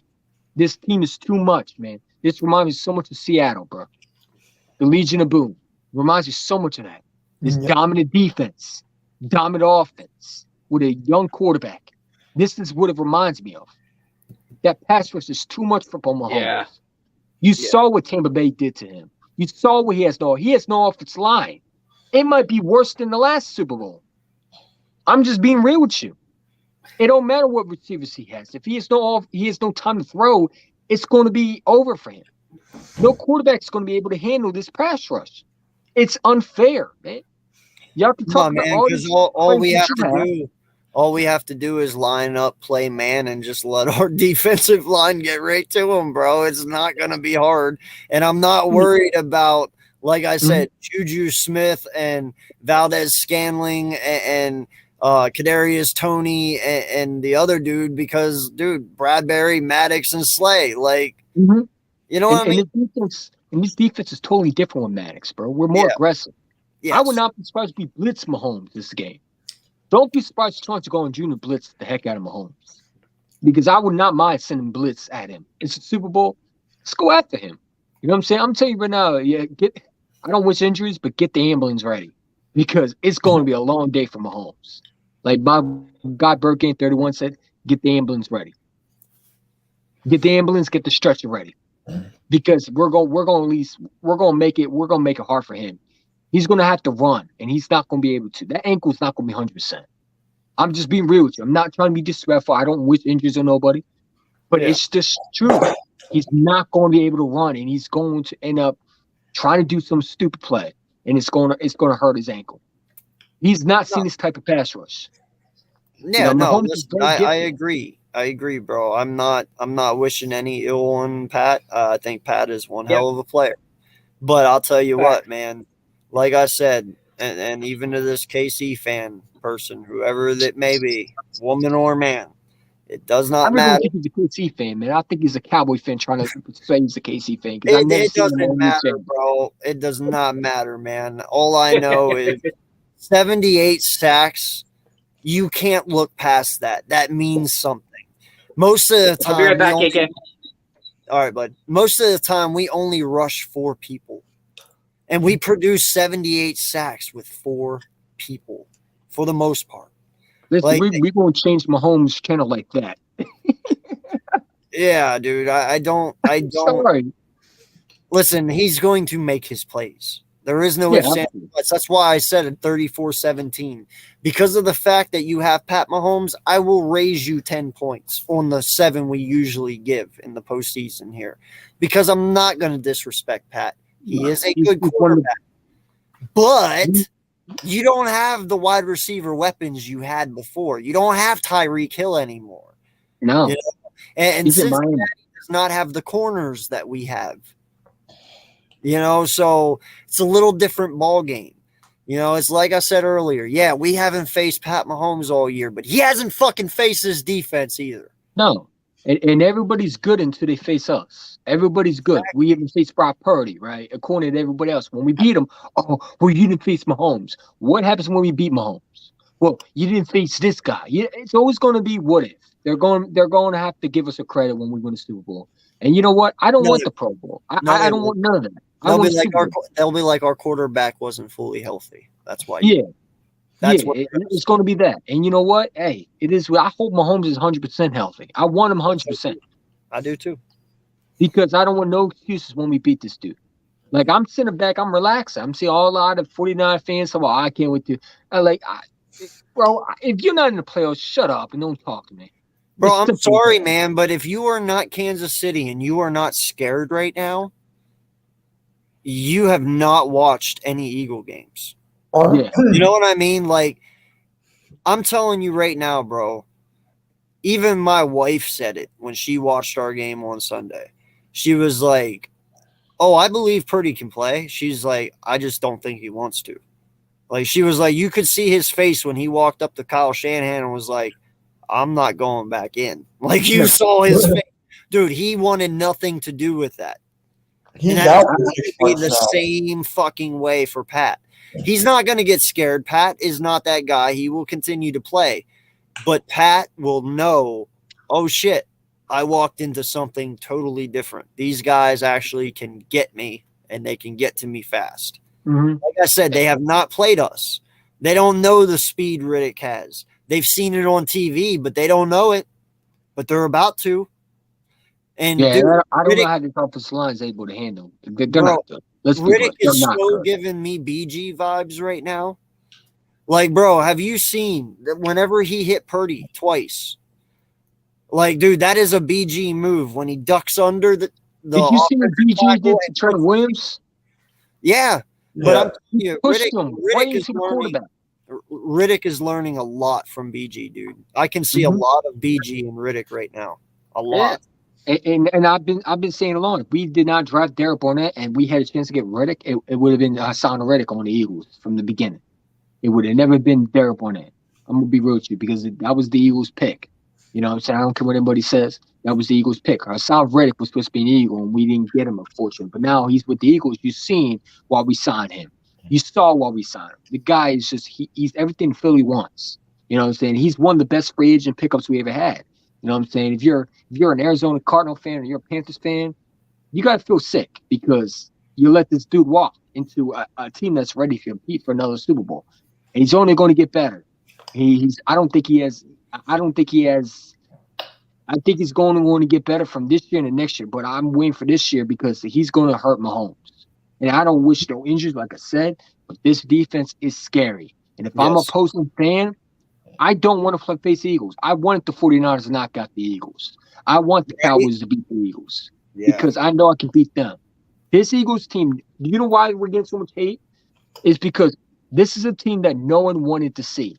They wanted us to play against the Bills. Let's be real. They wanted us to play the Bills. We're going against one of the easiest teams. if they wanted to rig something, don't you think they would have the Bills and the Eagles in the Super Bowl, or the Bills or the Cowboys in the Super Bowl? Well, If I've they always really said wanted it. to rig The reason something, the Bills weren't going to make it was because last year they went out and got Von Miller to have that. You've seen it in the Bengals and the Chiefs game. It pays to have that premier elite pass rusher when it matters most. well, I That- mean, also they didn't go because they got quarterback. Sean McDermott. I mean, Sean McDermott, I don't mean to cut you off, is a choke artist. You know what I'm saying? He throws the ball in the snow instead of running a football.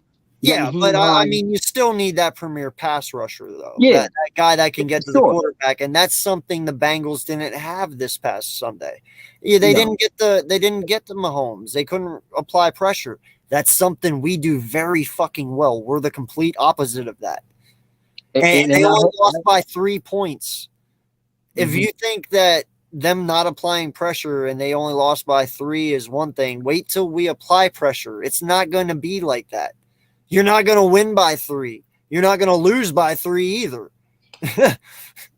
Like I feel like that we can, and I know you might sound ridiculous, but I feel like we can shut them out if we play to 100% effort in this game. Like I feel like we really could have shut out the 49ers if we really wanted to, because the 49ers were barely scoring on us. You know, let's be real. Everybody will talk about the Brock Purdy. Oh, well, they got lucky. What about the touchdown they got? That was luck too. Yep. All right, AK, I'm gonna hop out. See you guys later. Have a good night. See you later, You know what buddy. I'm saying? I don't mean to be, cocky, but I feel like the No. 49ers, I feel like the Kansas City Chiefs are Shit, not how winning these are close you being offense. cocky? I just sat up here for the last hour and 40 minutes talking shit. Like, Well, you know, a lot of people think that we should be humble. You know what I'm saying? I before the 49ers game, I said we were going to win, and I said on Chocolate with Sports, Tony Shea, I said we were going to win 31-7. People call me crazy, and I'm going to say it again. I think we're going to win 31-10 because I think they're only going to score 10 points because our defense is too much for a lot of teams. There's levels to this, and they're not on our level. And I don't mean to be cocky, like I said, to all these naysayers, but listen, we're in the Super Bowl for a reason. You know what I'm saying? We're Super Bowl because we're a dominant football team. And they are too in the AFC, but they're not our team. They're not what we are. We are physical. We're going to push you around, and we're going to kill you. How do you want to lose? You want to lose in the running game or the passing game? We're going to kill you in multiple ways. I feel like we can kill them both in the passing and in the running game. I don't know about this, but I think they got 2 rookie corners starting. You really think they're going to go against A.J. Brown and Devontae Smith and not get killed in the passing game? If I'm Jalen Hurts, I'm testing their rookie corners. They're going against elite receivers. yeah. It might be a 40-burger, man. I'm just saying. We might blow these dudes out. It could be just as worse as Seattle versus Denver. Remember that when they scored, 48 points? Was it 48 points against Denver? I think that one against Denver, they scored 52, if I'm not mistaken. 52? Yeah. I think that was a listen, thing. I don't care what quarterback you have. If you don't got an offensive line, you don't got receivers that can stretch the field. Like, let's be honest, Juju Smith-Schuster, really Tyreek Hill. Is he really going to be a factor? He's a good receiver, but he's not AJ. He's not No, Devon. you make a valid point there because if I remember right in that Super Bowl, Denver Broncos were the number 1 offense all year long. All year long. They were putting up 40 points on everyone, if I'm not mistaken. Like, Peyton Manning couldn't be stopped. That entire offense was just fucking ridiculous. And then you go to the Super Bowl and instantly everything crumbles. Mm-hmm. You know, you're right. I mean, but the only reason Denver crumbled was because of Seattle's defense. Yeah. And what do we have to do? They were on God mode that day. I remember it clear as that. I stopped watching at halftime because it wasn't even a game to fucking watch. I remember that was the only.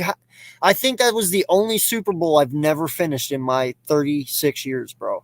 Like it was not a Super Bowl. That game was done by the first quarter, bro. It was like, what was it, 28-0 at the end of the first? It was ridiculous. I feel like we're going to get that game, man. I feel like that's going to be KC as Denver. I feel like the Eagles are going to do this. I know a lot of people say that sucks, but I'm all for that, bro. I literally I am. I don't give a fuck if we blow them out. 31-0 or 28-0. I don't give a shit. I know people, they want to see 500 yards on both sides and an interesting game, but dude, it's about the fucking ring for me. It's about the dub. I don't give a fuck. Like, just go win. It's the last game of the year. You know what I mean? Let it all out. Mm-hmm. And I think Jalen Hurts going to come with a mission because they're still disrespecting him, man. I see the media talk about, well, is Jalen Hurts going to get benched for Minshew? First of all, if you think that, you're the dumbest person on planet Earth to even think that, okay? This is not college, okay? And I wish people would stop saying that because we did Alabama. He's not the same kid as Alabama now in the league. He's not even the same kid. If you talk to that Jalen Hurts before, I guarantee he's not the same kid now, okay? He's grown. He's got better. He's a better player, a better athlete, a better mentally as a leader. Like, anything you say about this kid, at this point, you're just hating. Because if you think that he's going to get benched, first of all, we're not benching an MVP and a quarterback in the Super Bowl. We're going to let him play it out. And if we lose, we lose. But we're not losing because Jalen Hurts knows it's important. He wants to win that Super Bowl because everybody can't say nothing about him. You know what I'm saying? If you win the Super Bowl and you're Jalen Hurts, they can't say nothing about you. You were a Super Bowl champion. If you stomp a mud hole in these guys, that just kind of puts the exclamation mark on the season. That shows, like, if you go in and you blow Kansas City out now, that just shows, listen, y'all were fucking wrong. We really, really are that good. And we just proved it. And that's what I want. Go in and have a dominant performance because that'll shut everyone the fuck up. And that's what I want. Like, if they go in and they whoop that ass, you can't question it anymore. It just is what it is. You know what? You feel. You ever notice when you feel really confident? You feel like you get a little excited because you know what's going to happen, but you didn't see yet. I feel like we're going to really destroy this team. Like, I feel like they're not ready for this type of team that they're going to see in 2 weeks. They're going to hype this team. These KC fans, man, they call that cockiness. I call it confidence. Yeah. Like, no lie, man. The reason y'all aren't talking shit is because you don't feel the way we feel. You don't have the things to talk shit about like we do. All right, what? You don't got 70 sacks like we do. That's what I'm saying. Like, there's so much that we have to be confident about. It's not cocky. Everything we're telling you is straight facts. Like, I feel not like bullshit. I feel like Howie Roseman in the back of his head when he did all this. I feel like he did this on purpose because he didn't want it to be fair. Of course. He said, okay. I had enough to see Mahomes. I had enough to see Brady. I had enough of that. He knew what he was doing. He knew what he was doing. He knew what he was doing when he signed Riddick. He knew what he was doing when he went to go get CJ. He knew what he was doing when he got all these free agent signings, when he went and drafted Hurts and got AJ and got Smith. Dude, like Roseman says all year long, I'm always looking 3 years ahead. I know what I'm doing 3 years from now. Yeah. Like, dude, he had this planned out forever. He knows who's coming out 4 years from now. You know, he's always looking forward. He always knows. And it's like, dude, he had this shit planned out. Now, granted, did he know it was going to work? I don't know. I think he did. I'm saying, like, what was the odds that Riddick would be a free agent this year? What was the odds that the Panthers wouldn't re-sign him back? Well, you know, like, there is chances that he would have not gotten Riddick if they would have re-signed him because you couldn't. But if I'm the Panthers, I might just let Brian Burns walk, and we let everybody else walk. Let him go to a contender. That's how I do. There's no point of winning. You know what I'm saying? But they're not going to do that. You know what I'm saying? I feel bad for those guys over there because I feel bad for J.C. Horn over there. But, you know, I'm glad Sam Reddick's over here because he reminds me so much of that pass rush that we've been looking for. You know what I'm saying? Everybody has a Micah Parsons in Dallas. Well, we got a technically a better version of Micah Parsons, way better player, and it's not Reddick. You know what I'm saying? And we got him, and he's only 28 years old.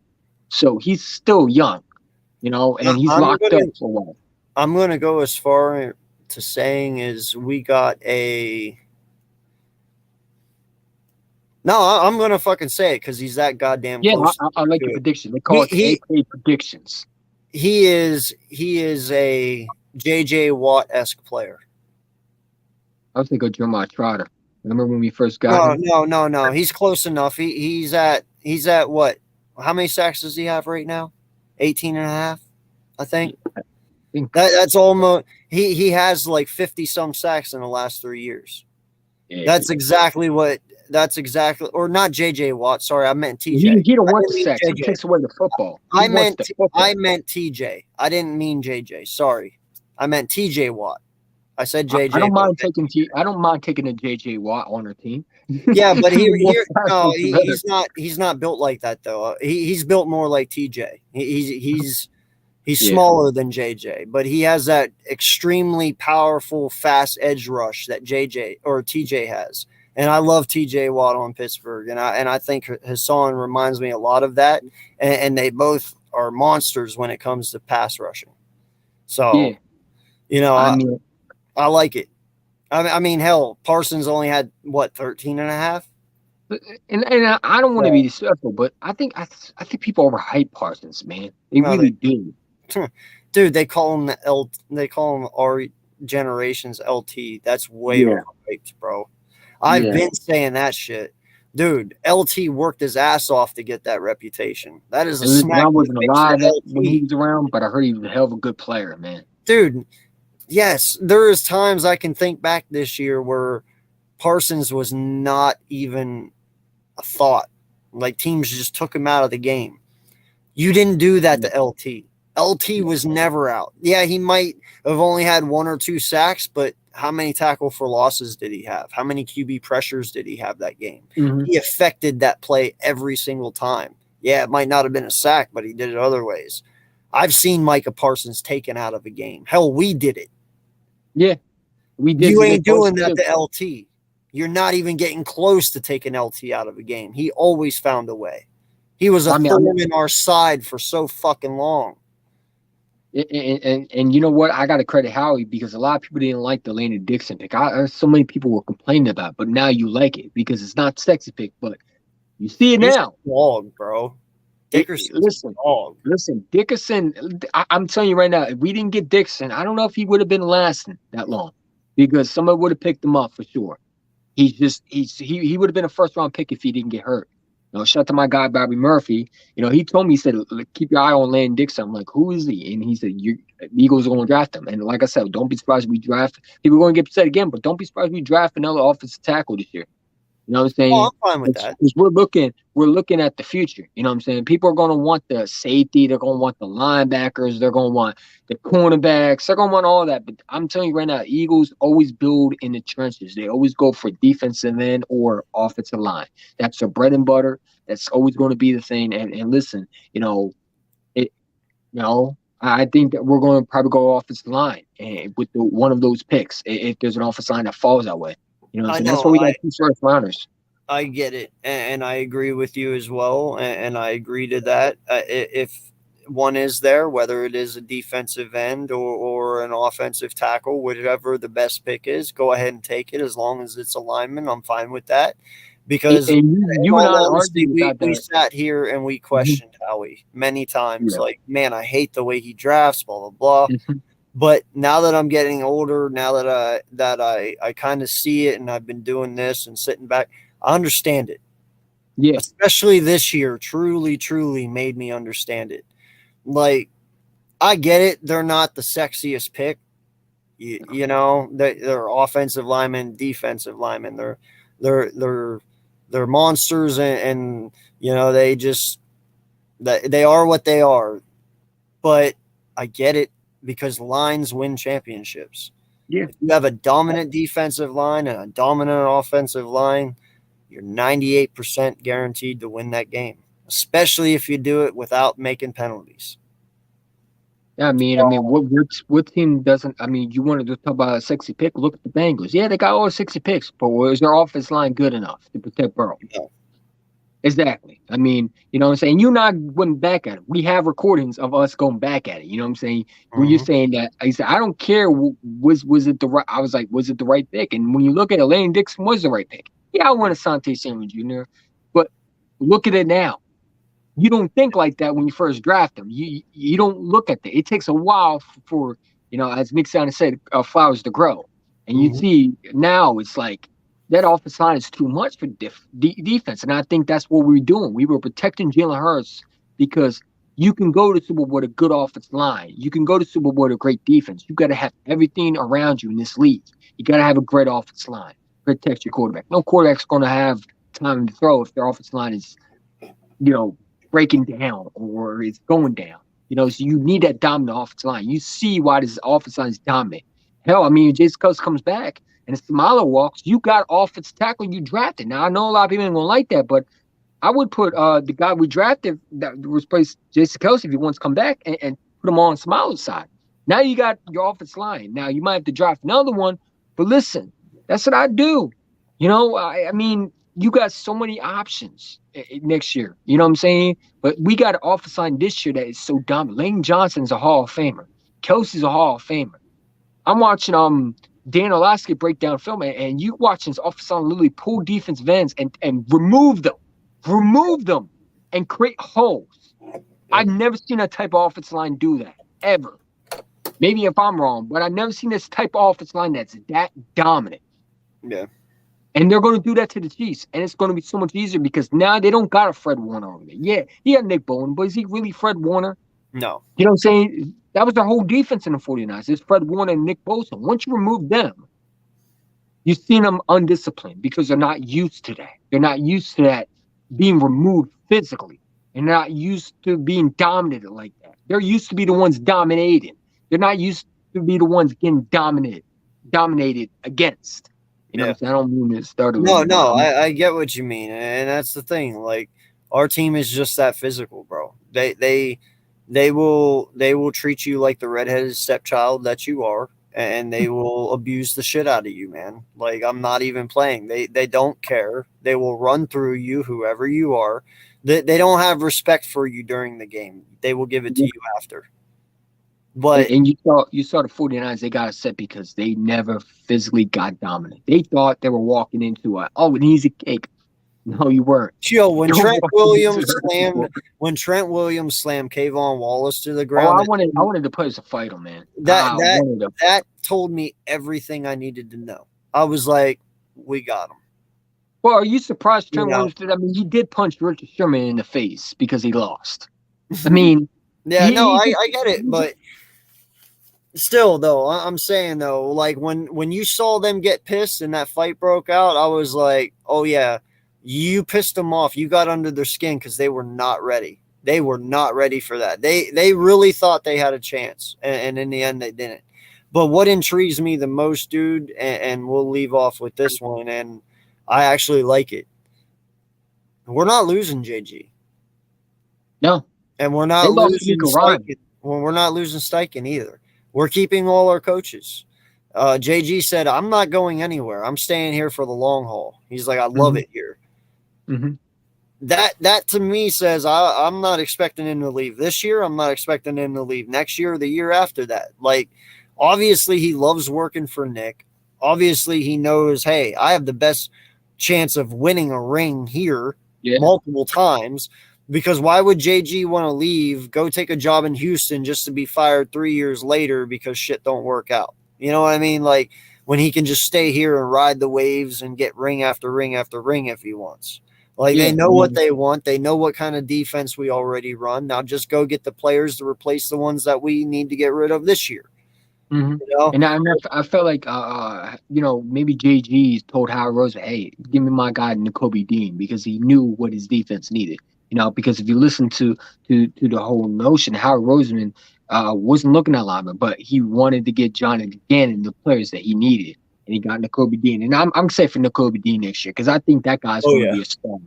He's going to start because people don't talk about him, but we really don't need Nakobe Dean to play. But I really want Nakobe to play next year because I'm telling you right now, that guy's going to be a star. So he should have never landed where we picked. He should have been gone already. And there was 4 teams who passed up on him, and they're in a division. You know what I'm saying? Dallas had a chance on him. The Giants had a chance on him. I think the Commanders had a chance on him, and they passed up on him. So, hey, man, he's going to make another man's trash is another man's treasure. I mean, he wasn't trash. I feel like the reporters did him dirty because he had no shoulder injury. That was just trying to get views, and it costs him his money, and he's going to take that advantage. You know what I'm saying? But, I look at this team, and I just say this. I don't know how Casey stops this. You got a rookie corners. Let's roll. Rookie corners. McDuffie's a rookie. You got another rookie corner on the other side. You really think A.J. Brown's not going to treat him like a rookie? You know what I'm saying? We know what A.J. Brown is doing. I mean, he literally made Mika Fitzpatrick frustrated. I mean, I don't see them stopping this receiving core. And like I said, I mean, KC fans to say, oh, well, we got Patrick Mahomes. That's great and fine. Who is your cornerbacks going to stop receivers? Because we got a quarterback too. His name is Jalen Hurts, and he's an MVP for a reason. Well, and that's the question, man. We can stop you. Can you stop us? Like, okay, so if we score every single time on y'all, all we have to do is stop you once. If we don't score all but twice, then we only have to stop you twice. And we can literally stop you every time if we want. Like I said, I give you the 17 because you got Pat, but that's all you're getting. It might be only 14 or 10, like EC said, but it's somewhere in there. But you're not hanging 21 on us. You ain't hanging 28 on us. That ain't going to happen. You're probably not even going to get over 20. I'm just saying, don't. But you know what? I pray that they actually go to Rocky, like you said, Rocky, and do that, man. I want them to do it so bad. Yeah. And I feel like they're going to do it. Because I hope they do. These people, I'm telling you, they're going to do it. Because I guarantee it's going to.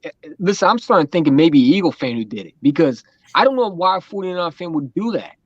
You know what I'm saying? I'm starting to think that Eagle fans trying to trigger us. You know what I'm saying? They did a good job because we whooped they behind. You know what I'm saying?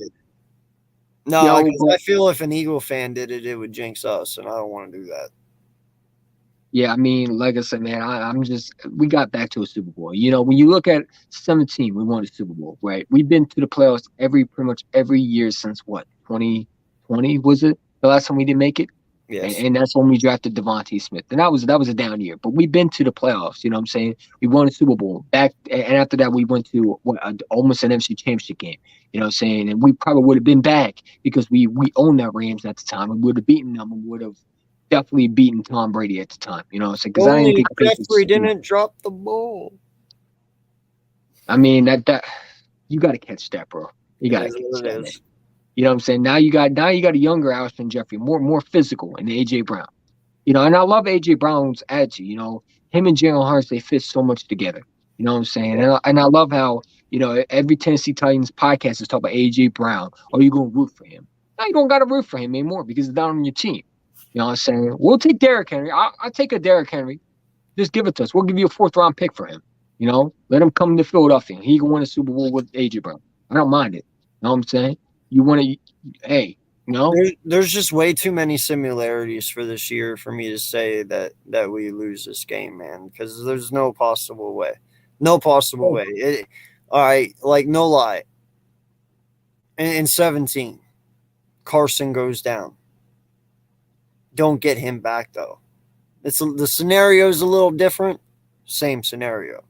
And I got the video of my old Hurts goes down. Yeah, Hurts goes down against Chicago, injures his shoulder. He's out the rest of the season except for the very last game.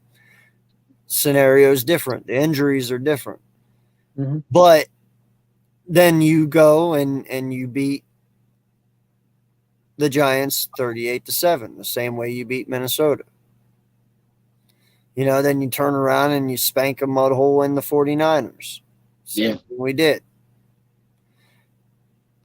It's just way too similar, man. The from 17 in this season match up way too much. You know what I mean? We're blowing teams out, man. Like this is the most complete team you ever will probably see in the Eagles' lifetime.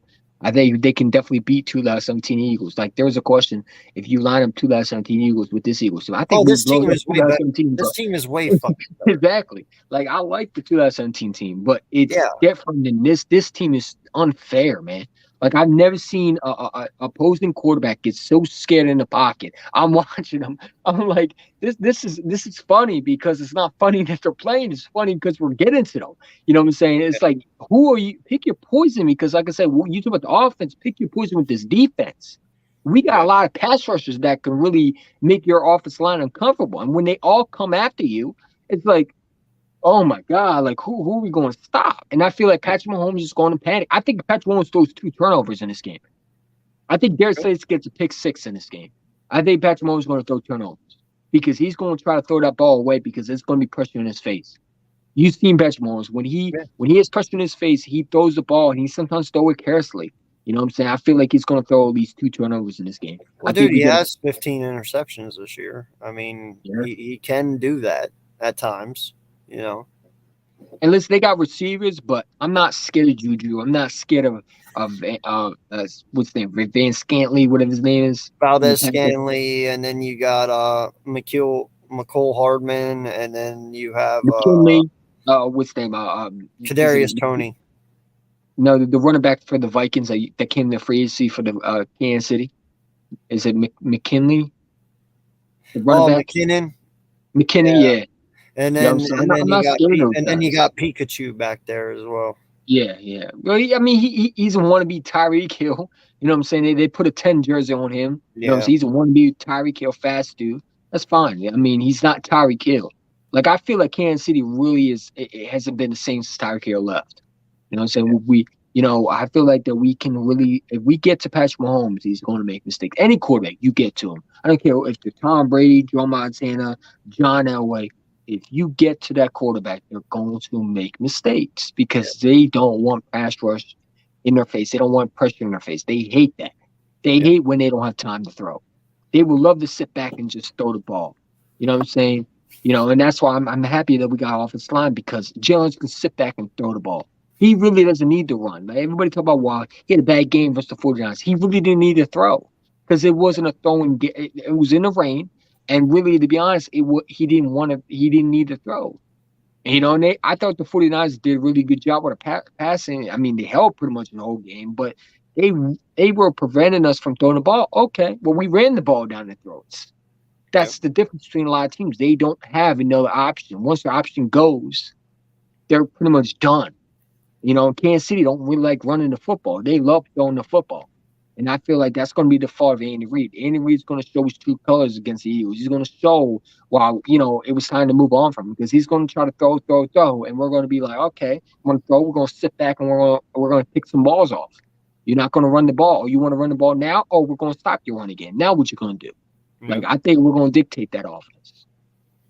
Oh, yeah, no, I believe we have enough talent on this offense and defense that we can make anyone play to anything that we want. You know, you have dominant wide receivers. You have a quarterback who runs the RPO system better than anyone I've ever seen. He can literally lead 3 layers of defense in a second and know exactly where to go with the ball. He does not make mistakes. He does not mess up. He makes the right decisions. And when he doesn't, he just slides, takes the down and gets back up and continues and moves the ball. That's what he does.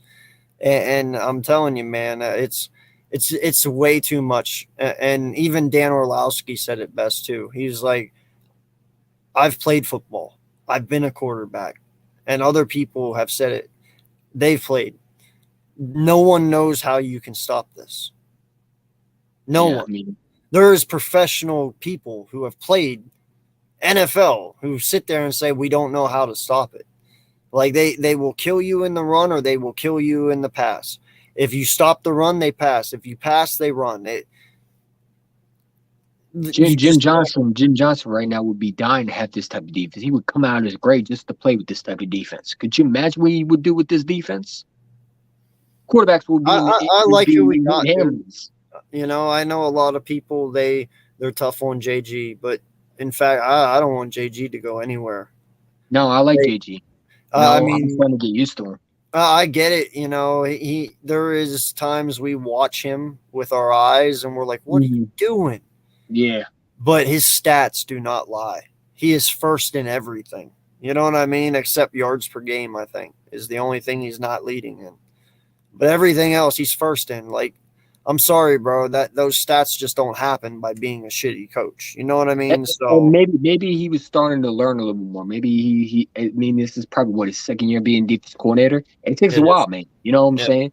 So, maybe this is what we're really maybe this is what we're really seeing, and we're going to see next year is that aggressive defense. Maybe he's starting to say, okay, I getting used to it. Because listen, I mean, I give JG some crap, and listen, I feel like that, sometimes he does play conservative, but I feel like that, number one, when you lose your cornerback, Maddox, it affects this defense. And that's why I'm saying, like, we need to draft another corner because you see what Maddox is. Let's be real. He don't trust Josiah Scott. JG get panics when Josiah Scott's in the game because he knows Josiah Scott is horrible.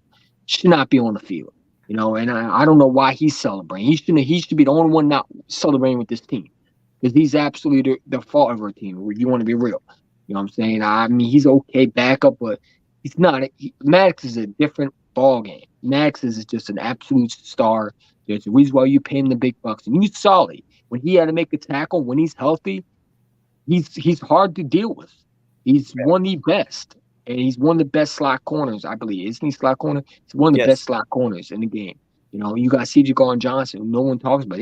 They were hyping up that safety, and I feel like they were hyping the 49ers safety. They're hyping their linebackers, but we got linebackers too. T.J. Edwards, I think, leads in tackles, doesn't he? Everybody want to talk about Fred Warner, but I think T.J. Edwards leads in tackles, doesn't he? I feel like I haven't even looked at those stats yet, man. I'm not at the end of the year yet. We're not there. Man. I'm excited. Man. I am too. It's going to be so exciting when we beat Kansas City, and the media going to have to sit there and acknowledge us. Oh, they're going to hate that. Yeah. Stephen A. Smith, I'm listening to him, and he's talking about, when he even played Patrick Mahomes, I'm like, wait until we win a Super Bowl. He's going to have to acknowledge it. And it hurts him so much because all these guys who said we couldn't do this look silly, man. You know what I'm saying? They got nothing else to talk about. Because every team that they said we're going to beat the Eagles, they lost to. I'm also going to now they're going to hold Mahomes wins. I'm going to say this too, bro. If Jalen Hurts beat Pat Mahomes, he automatically is number 2 in quarterback talk from here on out for right now. You know what's going to happen, man. No, I know what's going to happen, but I call complete bullshit after that. They're going to hype Josh Allen again, man. Trust me. They're going to hype him up. You already know. They're going to say Josh Allen was on his Eagles team. He would be better. Isn't he now the youngest quarterback to play in a Super Bowl? Because Pat Mahomes was 25, if I'm not mistaken. Hurts is only 24. 24. So if he wins and he wins MVP, he also just broke that record that Pat Mahomes set. Mm-hmm. Yeah. Because he is the youngest. So automatically he goes to number 2. Like I think Pat Mahomes is 27. I believe he's 27 or 26. Yeah, but I'm saying when he won the Super Bowl, though, he was 25. Yeah, no, he was young. He was what? 20, he was 25. 25? 25. Jalen is 24, so he's got him by a year. If he wins, he's now the youngest quarterback to win a Super Bowl. Yeah. I feel like Jalen Hurts people talk about Josh Allen, they talk about all these guys, but Jalen Hurts should be in that category, man. Because this is the second time a quarterback. You want to know so crazy? This is the second quarterback that Carson Wentz has backed up that went to a Super Bowl. Nick Foles went there, and Jalen Hurts went there. Not just that, another one too. He'll be the first scrambling quarterback to win a Super Bowl. Yeah, I mean that is one thing everyone says. Scrambling quarterbacks can't win Super Bowls. Well, what if he does? Then what's the narrative? Well, I mean, I don't call him a scrambling quarterback. I call him a quarterback that needs to use his wheel. I mean, there's nothing wrong with a scrambling quarterback using his wheels. Russ Wilson was a scrambling quarterback when he won the Super Bowl. He was running everywhere. You know what I'm saying? They had a running game. They had, I feel like people say that so much. You know what I'm saying? You're acting like this guy only does a scramble. Like he scrambles when he needs to. I mean, was he not supposed to use his feet? So he's supposed to get hit? Well, we do have design run plays for him, though. We do. Yeah, I mean, but he's only going to get better, and eventually that's going to be gone. You know what I'm saying? This is only because he's young, man. Mm-hmm. And I feel like there's nothing wrong with that. If it's working, why is it a big deal? Listen, they did that in Seattle. Pete Carroll did that with Russell Wilson. They designed plays for him. First 3 years, he ran a lot. The first 3 years, Russell also ran a lot, and then he stopped running so much because he could start trusting his arm more. The only difference is we don't have a Marshawn Lynch. That's the only difference, is we don't have a physical running back like Marshawn Lynch. You know what I'm saying? Miles is doing pretty damn good, though. Yeah, I mean, Well, Miles good. Sanders, and we got Kenny Gainwell. Who Kenny Gainwell, to me, is like the Corey Clement in 17, just a little bit better. That's what he reminds me of. He reminds me of that Corey Clement, you know, like a good running back, number 2. But let me tell you something. Like I said, I'm sure you'll like this. If we add that running back that you've been talking about, Bijan. that would be our Marshawn Lynch for Jalen Hurts. Yeah, Because I like to compare him more to DeMarco Murray. no, please don't, because when he was No, and it's not because he's a down. It's just his play style. Like, he is a downhill power back. That is exactly what Bijan is. And he's fast. Like, Yeah. you just send him straight up the fucking gut, bro, and don't look back. Like that. He is quite amazing.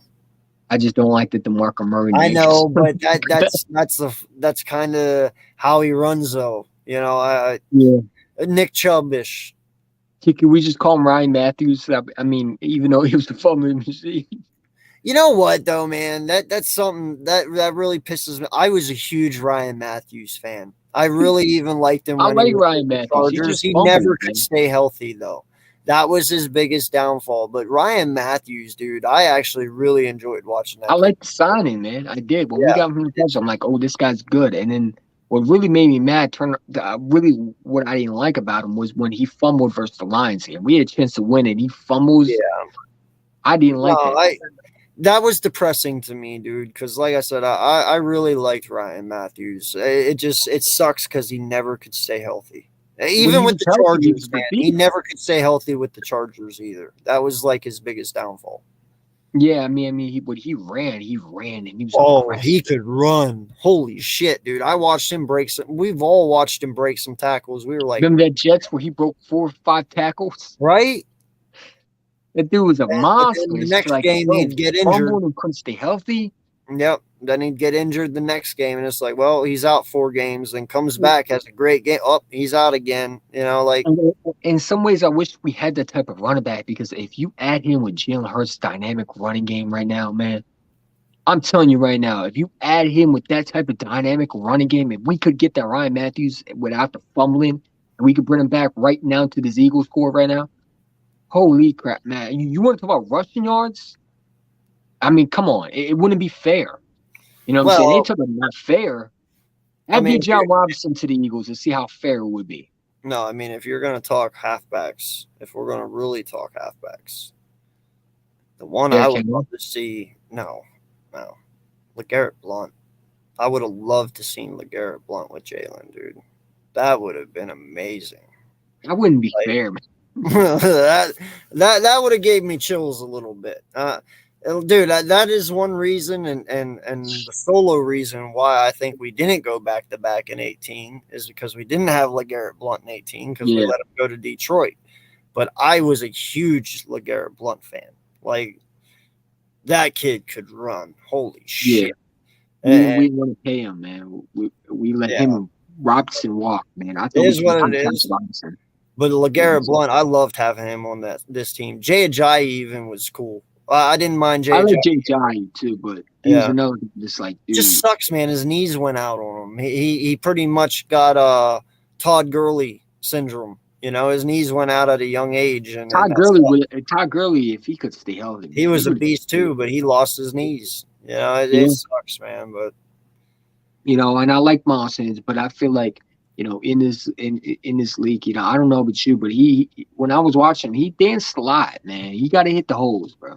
When he was his first 3 years, this year he's done a lot better with it. Miles has truly improved this year, multiple ways. His pass blocking, his catching, his running, he's not, like you said, he's not dancing around much this year. He sees the hole and he explodes through it. Like, he's doing really well. Like you're a better running back coach, man. I like Deuce Stanley, but I feel like he didn't get along with Miles Sanders. Miles Sanders needed someone that can say, okay, you know, I believe in you, but these are the things you got to do. I feel like we have a better running back coach. And I like Deuce Stanley, but I feel like Deuce Stanley was kind of I would say, harder on him a lot more. I would just say like he didn't like Miles Sanders because if you notice, Deuce Staley always benched Miles Sanders. Like Miles Sanders sat on the sidelines when Deuce Staley was there. You know, with this running back coach, you see him more and more in. You know what I'm saying? Yeah, I don't know, man, but I mean, when I look, I'm not changing nothing. I mean, No. if you can go all year, all this offseason without, I already know Steichen's staying. I already know that You think JT. Steichen's staying? I mean, there was interviews that he might be head coaching for another team. I don't know. Steichen. If he wins the Super Bowl, you think Steichen's staying? I wouldn't see why he wouldn't. I mean, you know teams are going to want to snatch or player or coaches up, man. Every time we no, win, I get it. I do, but I mean, the Broncos already took Sean Payton. Did they trade for him yet? Yeah. Yep. How? They don't got.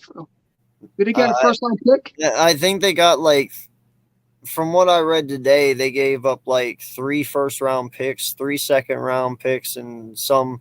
And this was all added up for both Russell and Sean Payton. Like, this is what they gave up for both of them. So they gave up. They're trying to get 3 seconds. And I don't know how much. Listen, man, I don't know what the fucking Broncos are doing right now. I really don't. I'm sure even listen, great. You got Sean Payton. Russell Wilson's career, man. Dude, you got Sean Payton. That's a great coach. I mean, Sean Payton, we all know Sean Payton's a great coach. We all know what he did with Drew Brees, fabulous times he had there. He's doing Russell Wilson. I don't know if that's going to work out in Denver, though. I mean, he's a fabulous coach, but Russell Wilson is not Drew Brees. Like, let's be honest, you know. Russell Wilson is, you know, let's be real. It's starting to turn into, you know. Yeah, we'll see. We'll see. But, yeah, they gave up a lot, dude. So I hope it works out for them, because if not, Denver's going to be in a bad way for a long time. You can't give up 3 firsts, 3 seconds, and multiple thirds for – and if you end up not being any good, that's going to be a terrible rebuild, dude. Because you have no picks to rebuild. I still want to trade for a head coach. I don't care if it's Vince Lombardi. I don't care what coach is. I'm not giving him no 3 first round. You know who the last coach was to be traded for? John Gruden. Yep. John Gruden. He went from the Oakland Raiders to the Buccaneers. And he won a Super Bowl. Yep, and he won a Super Bowl against his old team. I don't think that's going to be a Sean Payton type thing. No, I don't. I think it's going to be. I think it's going to be just like a. How would you say it? They're going to do better than this year. I will say that, but I don't know if they're going to. Because you lose a lot of players, man. Don't forget when they traded for Russell Wilson, they gave up no thing, a good tight end. Yeah. You know what I'm saying? They gave up a lot. They gave up Shelby Harris, one of the best pass rushers in the game when they gave him up. You know what I'm saying? They gave a good pass rusher. They gave up a lot of picks, man. I mean, you don't trade. Gave more picks away. Yeah. I mean, if they just waited, they could have got him cheaper, because Seattle was eventually going to say, you know what, you get a deal done, man. We're just, you know, you never know. But they didn't wait. They decided to be antsy and pulled the trigger early, and they gave up a lot. Yeah. That's why I respect how he waits. He doesn't go and pounce right away, you know. Like before, I'm like, what is he doing? Let's go make a trade. But now when you look at it, he waits because he knows he's not going to give up. He's not going to give up, 3 first-round picks for a quarterback. Yeah. So we got a quarterback already, but he would never do something like that. That really can ruin a franchise. I mean, look at the Browns, man. If it don't work out with Deshaun Watson, look how much they gave up. They gave him a lot of money.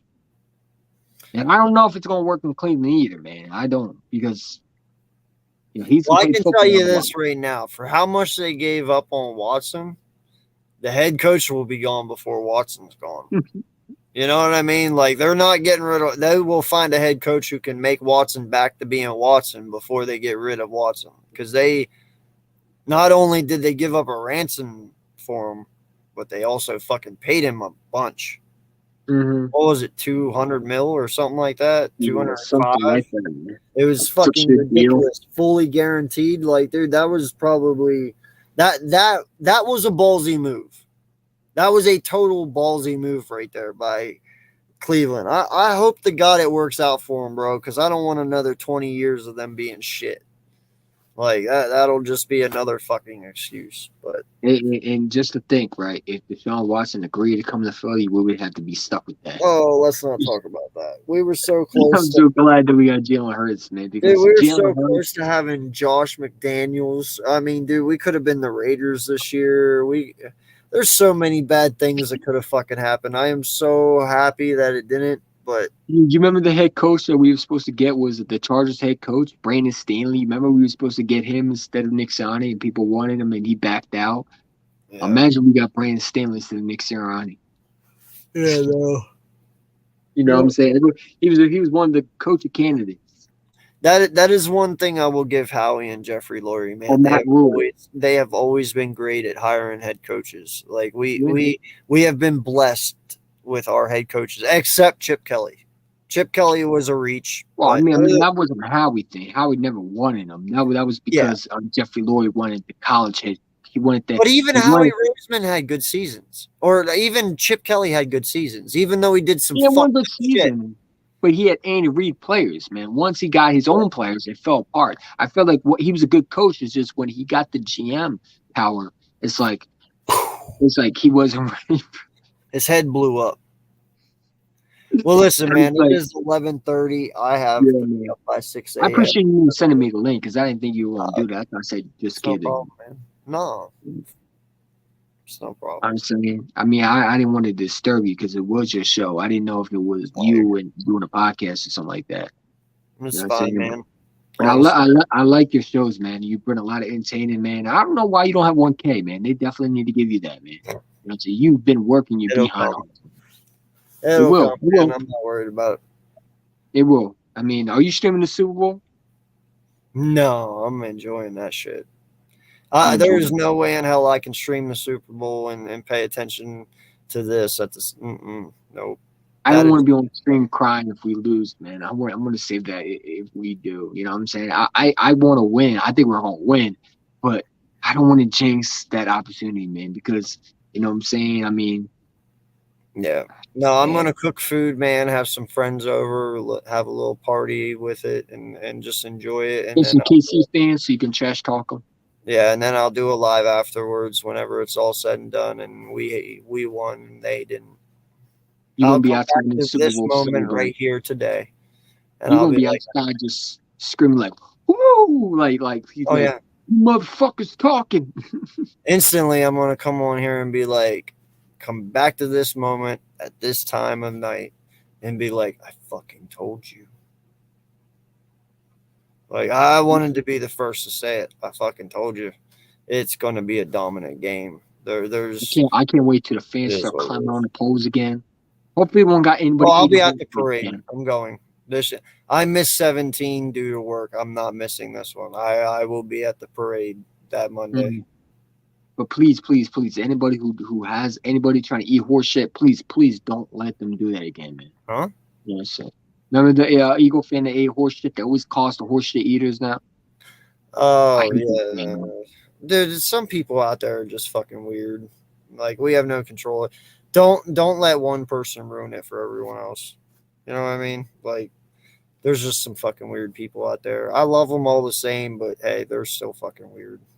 You know what I mean? Man, I'm just saying 2 more weeks and we finally get to put the rest, all the haters, man, all of them, they got to sit back and they got to acknowledge us for a whole year. Think about that. They're gonna be so sick to their stomach, and I want it to happen so bad. Oh, it will, man. Don't worry, it's going to. These guys have worked way too damn hard all year long for it to slip away now. I'm telling you right now, if, and this is a huge fucking if we lose, I'm going to have the biggest fucking rant video you have ever seen in your life. I know a lot of people are like, why would you rant? Yeah, we made the Super Bowl and we lost, but we at least made the Super Bowl because this is a way too talented team to lose anything. It would be disrespectful to lose this game. And all the haters, especially that Chief fan coming back, said, see, I told you. Oh, out of all the games, don't make me eat this one. All year long, you have backed me. You have backed all of us who have talked our shit. This is not the one you drop. Like, this is not I'm just imagining Twitter. I'm just imagining on Twitter saying, "Oh, finally, look, they played a real team. They're frauds. They don't deserve to be. Look at that. I don't want to deal with that, man. I have already on here stated saying, listen, man, you want me to shut the fuck up? Then beat us. No one's done it yet. And when I mean beat us, I mean knock us out. No one's done it yet. We're still here. I don't think it's going to happen this time. I don't either. So, KC, you're the last opportunity to shut us Eagle fans up. You are the only thing standing in that way. Good luck. Jalen Hurts recording on the bench is going to be so much fun, man. I'm going to play that over and over again. Yeah. Just good luck, KC. That's all I got to say. May the best team win, but I don't see them beating us, man. No. You know, maybe Patrick Mahomes pulls a rabbit, you know, out of his, you know what, but I don't see that happening, bro. It's going to be too much for him. This is going to be worse than the Tampa Bay Buccaneers game, you know. And they're going to show highlights of Patrick Mahomes doing crazy things, even though it's going to be incomplete, you know. But it don't matter. The Eagles are going to dominate this team, and I think we're going to win big. I have this Eagles win 38-10, man. Maybe 41-10. I got 34-17. I like that number. It rings with me, and that's what I'm going with. Like I said, Pat Mahomes is going to get his. He's going to. Kelsey's going to get his. There's no denying it. It is what it is. They're two dominant players. They're going to get something. It's just how it is. But we're going to get ours too, on offense and defense. So, hey, man, appreciate you coming on, dude. Thank you so much. Appreciate it, man. Appreciate you guys all in here. Chat's been kind of quiet, but there's people here listening, so thank you guys. Please hit that like button on your way out. Please hit that subscribe if you already haven't. Appreciate you guys. We got a long week ahead of us and yet another week until this game starts. So there's going to be a lot more lives coming, a lot more late nights. Be prepared for Friday night, 9 p.m. East meets West. We're going to do a Super Bowl stream for that, and that'll be this week. So stay tuned for that. Might be a call-in. I don't know. But, yeah, appreciate you guys. Go get some rest, man. Huh? Appreciate you. Yeah, go get some rest. You're getting tired, man. Oh, I'm fucking beat, dude. I can barely keep my eyes open. But, yeah, thank you. Fly, Eagles, fly. We're going to the Super Bowl. Peace out. So we're going now and go Super Bowl. We're going to win it. You hear it first. We're going to win it. Jones going to be the first Lombardi quarterback to hold Lombardi in Eagles history. You heard it. Yes, sir. Peace out, guys.